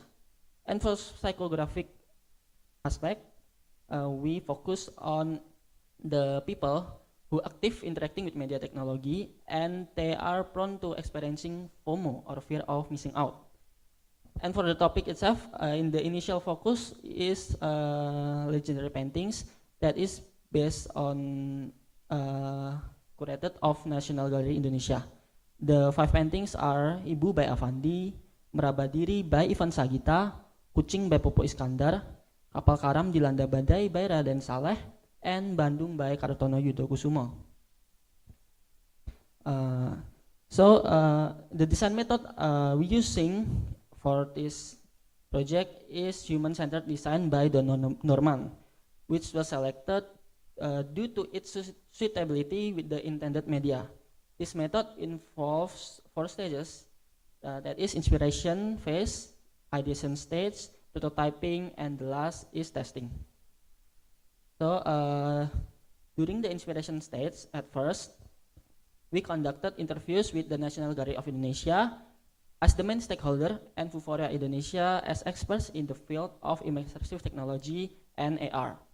From these interviews, it was concluded that Indonesian National Gallery, they say, including elements of Indonesian paintings in popular media has an impact on people's interest, making them more curious and attracted to paintings. And Vuforia Indonesia state that the instant and immersive and more realistic nature of it makes us better understanding something with AR. And this is we utilize various books and journal for this design process that we use, and this is the reference studies that we use. Also, we use Octagon Studio Space 4D+, Google Arts and Culture, and Hippomagic, the 3 little pigs for comparison. And then in the next phase, we create 2 types of user persona, namely mainstream and extreme. The first one for mainstream is Maya. Maya is a disciplined, introvert student who easily gets stressed and suffers from FOMO. On the other hand, the extreme persona represents Andi, a creative student who tends to be lazy but needs to expand his knowledge about art and paintings because he plans to pursue his studies in Fine Arts College. So, next to move to the edition stage. On the edition stage, we create a mind map from the topic, and then from the mind map, we choose 5 keywords from it, that is imagination, frame, story, digital, and reflection. From that 5 keywords, then we create a big idea. The big idea is discovering the hidden stories through the reflection of digital frame. And so from that big idea, we took tone of voice that is intriguing. It means like captivating language that spark curiosity. And then whimsical, that is a creative and imaginative language that evokes a magical and a fantasy feeling. And the last is majestic, a language or tone that conveys a sense of grandeur, elegance, and authority. after we choosing the tone of voice, we develop a mood board of the design based of the chosen tone of voice. The mood boards included various elements like general mood, and then 3D style for AR object itself, visual style, and UI style. And then for the color palette selection, we choose monochromatic golden black color as the primary theme, along with additional color as secondary ones, in line with the chosen tone of voice. So following that, this is the final logo for the project that is named Artistic. We designed the logo and finalized it based on its alignment with the tone of voice and design theme. We explored several alternative logo options below before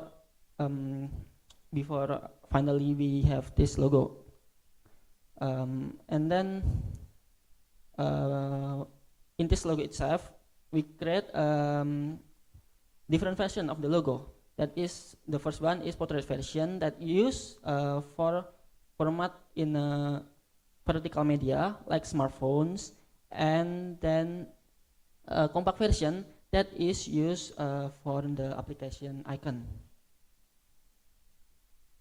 And then for the typography itself, we selected the Harmon display for headlines and titles, and then plus Jakarta Suns for subheaders and body text. These typefaces were chosen for their compatibility with the mood board and their high readability in both digital and printed media. Moving on, in the prototype stage, we started with low fidelity wireframes as a reference for designing the application and AR cards. We use a specific grid for the design. The grid we use, which is multi-column grid for the home screen and several pages, like 5 columns, centered, as you can see, the technical, and the modular grid itself for the AR section, and multi-column grid for the flashcard. And here is the information architecture, and then which will be explained during the demo later. Okay, and this is the process of the design. For the first, we modeling the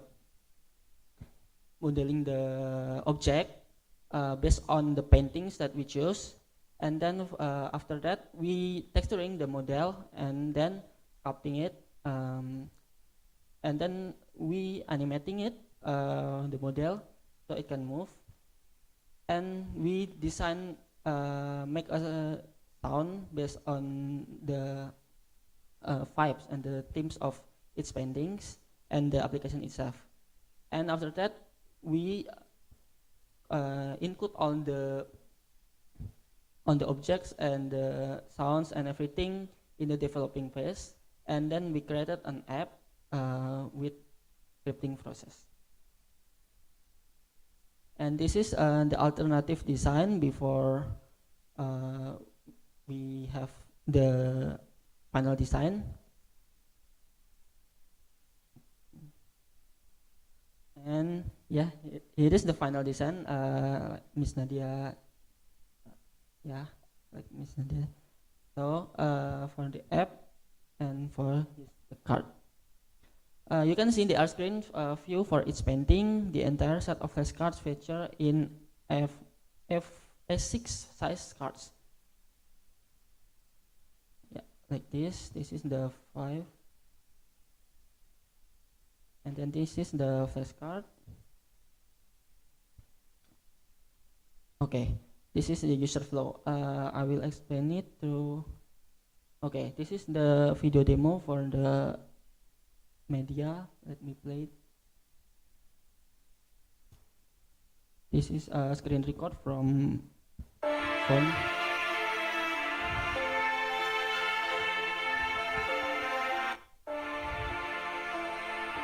So you must download the application, and then you can have the card itself, or you can use just go to the actual gallery to see the real painting, to see the bigger image, and then you can just scan it, and then we just show the immersiveness. And the card itself has unique information for,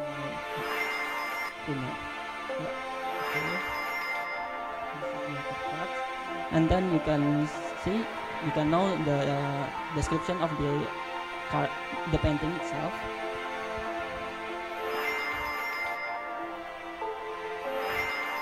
And then there's some mini interaction like wake up the cat. How do you wake up the cat? I don't know, just tap it or yeah.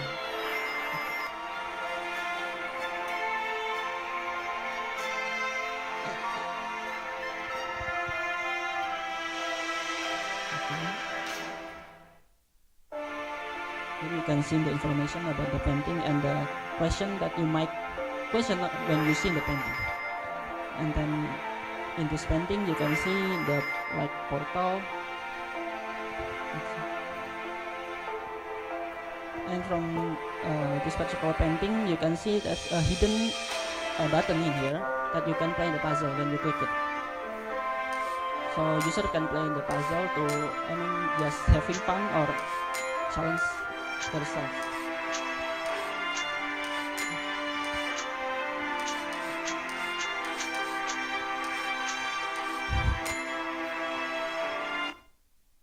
Yeah. Okay. And then okay. After user explored all of the paintings, they can also see the biography of the maestro behind the painting.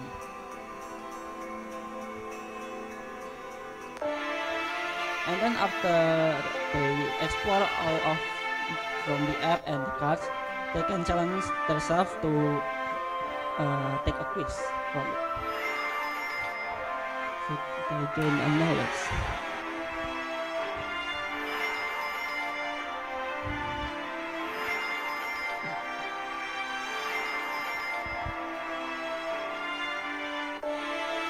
Okay, I think that's all. Wait, okay. Let's do, wait. Okay. To enhance and reach promotion from this main media, we also create a secondary media to introduce and promote the main media. This includes items like t-shirts, bucket hat, tote bag, poster, lanyard, phone case, and many more. So yeah, for conclusion, the purpose of the app goes beyond simply viewing paintings, as users can directly interact with virtual objects, participate in quizzes, solve puzzles, and discover intriguing hidden facts. It is hoped that the app will spark interest, encourage active engagement for the invaluable artistic heritage of Indonesian paintings among young people. Finally, that concludes our presentation.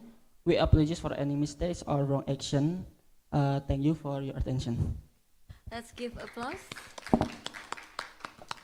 Okay, any questions from the audience? Yes, please. Introducing, I'm doing apps also. So I'm very curious on your apps. You do yourself the apps? Yes. Oh, so how about the 3D, when you scan the app, right, it becomes like 3D or those things, motion things. Do you do it, or how you make it happen? So there's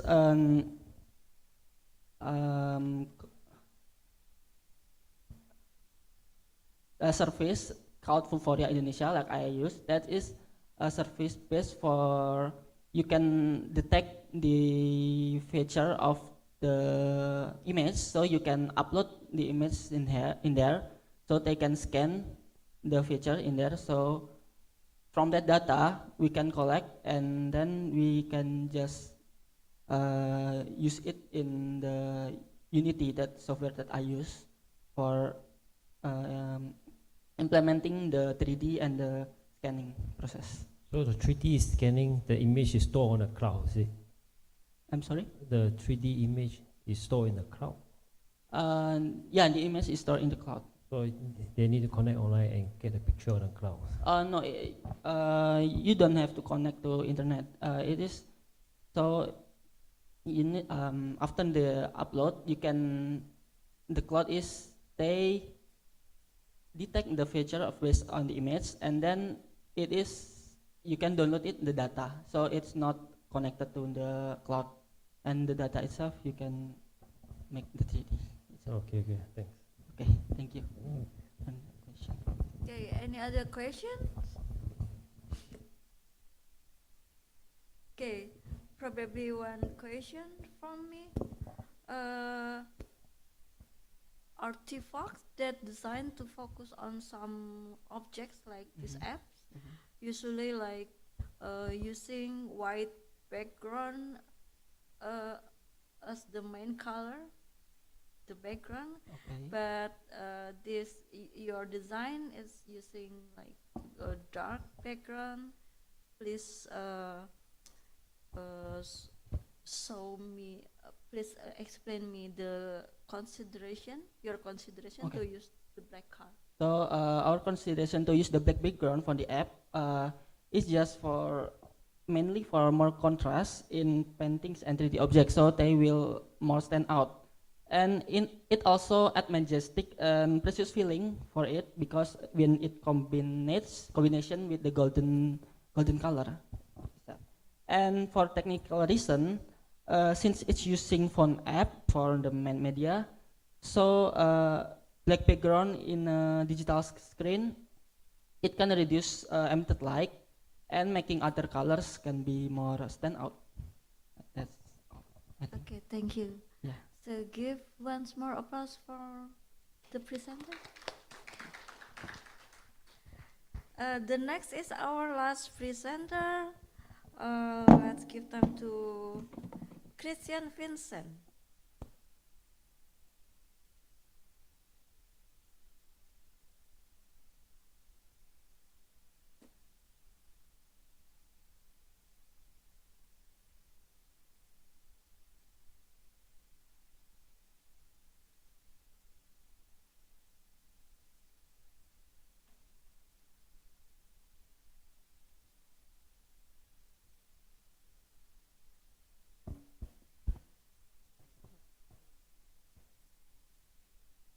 Good afternoon.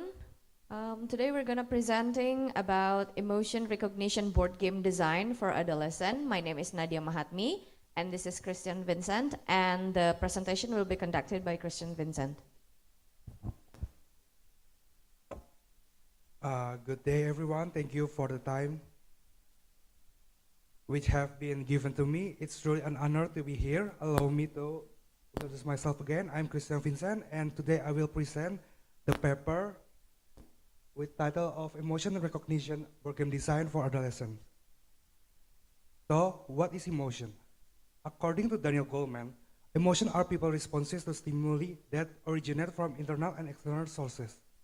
But according to Plutchik's Wheel of Emotion, there are 8 core emotions with 3 levels for each emotion and 8 overlapping emotions. When combined, there are 32 emotions. In 2010, World Health Organization stated that 1 in 5 teenagers experience mental and emotional problems due to a lack of understanding of their current emotion. However, teenagers themselves are actually aware of this emotion, but because this understanding only emerged during their teenage years, they are not yet able to differentiate this emotion. That's why they experience mental and emotional problems. The target audience that I have determined is age 15 to 18, male and female, senior high school, and bachelor, and with psychographic teenagers who are currently going through puberty, teenagers who want to understand their emotion better, and teenagers who are starting to experience conflict with their friend or their social environment. And geographic is in DKI Jakarta.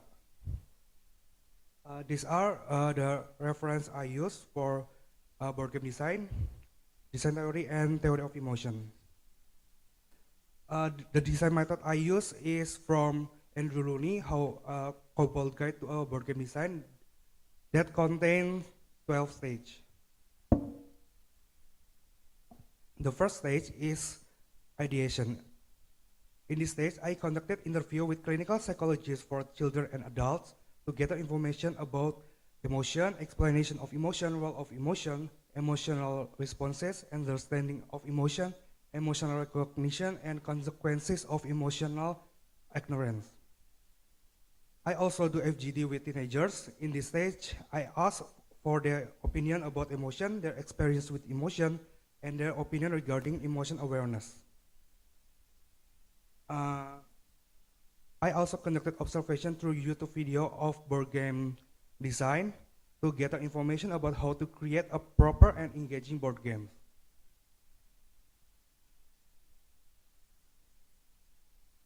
Additionally, I conduct reference studies and existing studies on several board games. The second stage is theme and mechanic. In this stage, I create a mind map and identify 4 keywords: reflective, peace, interactive, and comfortable. The chosen big idea is identify emotional regulation through reflection in a safe and non-judgmental space. Additionally, I also create a stylescape mood board for the project to be developed. The third stage is card game versus board game. In this stage, I determine the final format of my creation. Since the game needs to be a board game, it should include a board, cards, game pieces, and tokens. If it were solely based on card, it wouldn't be considered a board game, and it's called only just card game. Next comes the reality check stage, where I confirm that the game I am creating is indeed a board game. I need to decide on the appropriate board design, including its size and the material to be used. The fifth stage is design memo, where I create a rough outline of how the board game will work and what mechanism it will incorporate. Moving on to develop the idea, I establish the winning condition for the game. A board game must have a clear winning condition, otherwise it cannot be considered as a board game. The seventh stage is know your audience, during which I conduct advanced research through e-commerce to understand what types of board game are commonly purchased by the Indonesia community. This includes studying their mechanic, components, and rules. Next, in the eighth stage, build a prototype. I create 2 prototypes. The first one is pen and paper prototype using improvised materials, while the second is a printed version with appropriate content and size, even though the design and material are not yet final. After that comes red rules, where the board game is finalized with fixed rules and fixed design. The next stage is playtest, during which I conduct alpha testing on a prototype day event on campus with 46 participants to gather feedback on the board game. Following the playtest, I move on to 11th stage, simplify, where I use the feedback received to make an improvement to the board game. This could involve adjustment to card size, board thickness, card illustration, and other aspects. And the final stage is published, where the board game is ready to be played by the target audience and it is prepared for sale. Additionally, they may be merchandise available for purchase alongside the board game mess. That's conclude all my presentation for today. Thank you for sticking up with me. If you have any question, just ask to me. Thank you and have a nice day. Give applause to presenters. Any question from audience? Anyone? Okay, so I'm curious, Vincent, is there any plans to improve or explore deeper to enhance your game? Actually, for now, I don't have any plans for improving this game, but I have another plan to make another emotion team board game with different mechanism. Different mechanism, okay. Any question, anymore? Oh, okay. So this is our last presenters for 3A session. So I'll give back to MC. Thank you. Thank you, Dr. Rakna. Alright. So, okay, thank you everyone. Now, let's give a round of pleasure to all presenters and of course our esteemed moderator, Dr. Rana.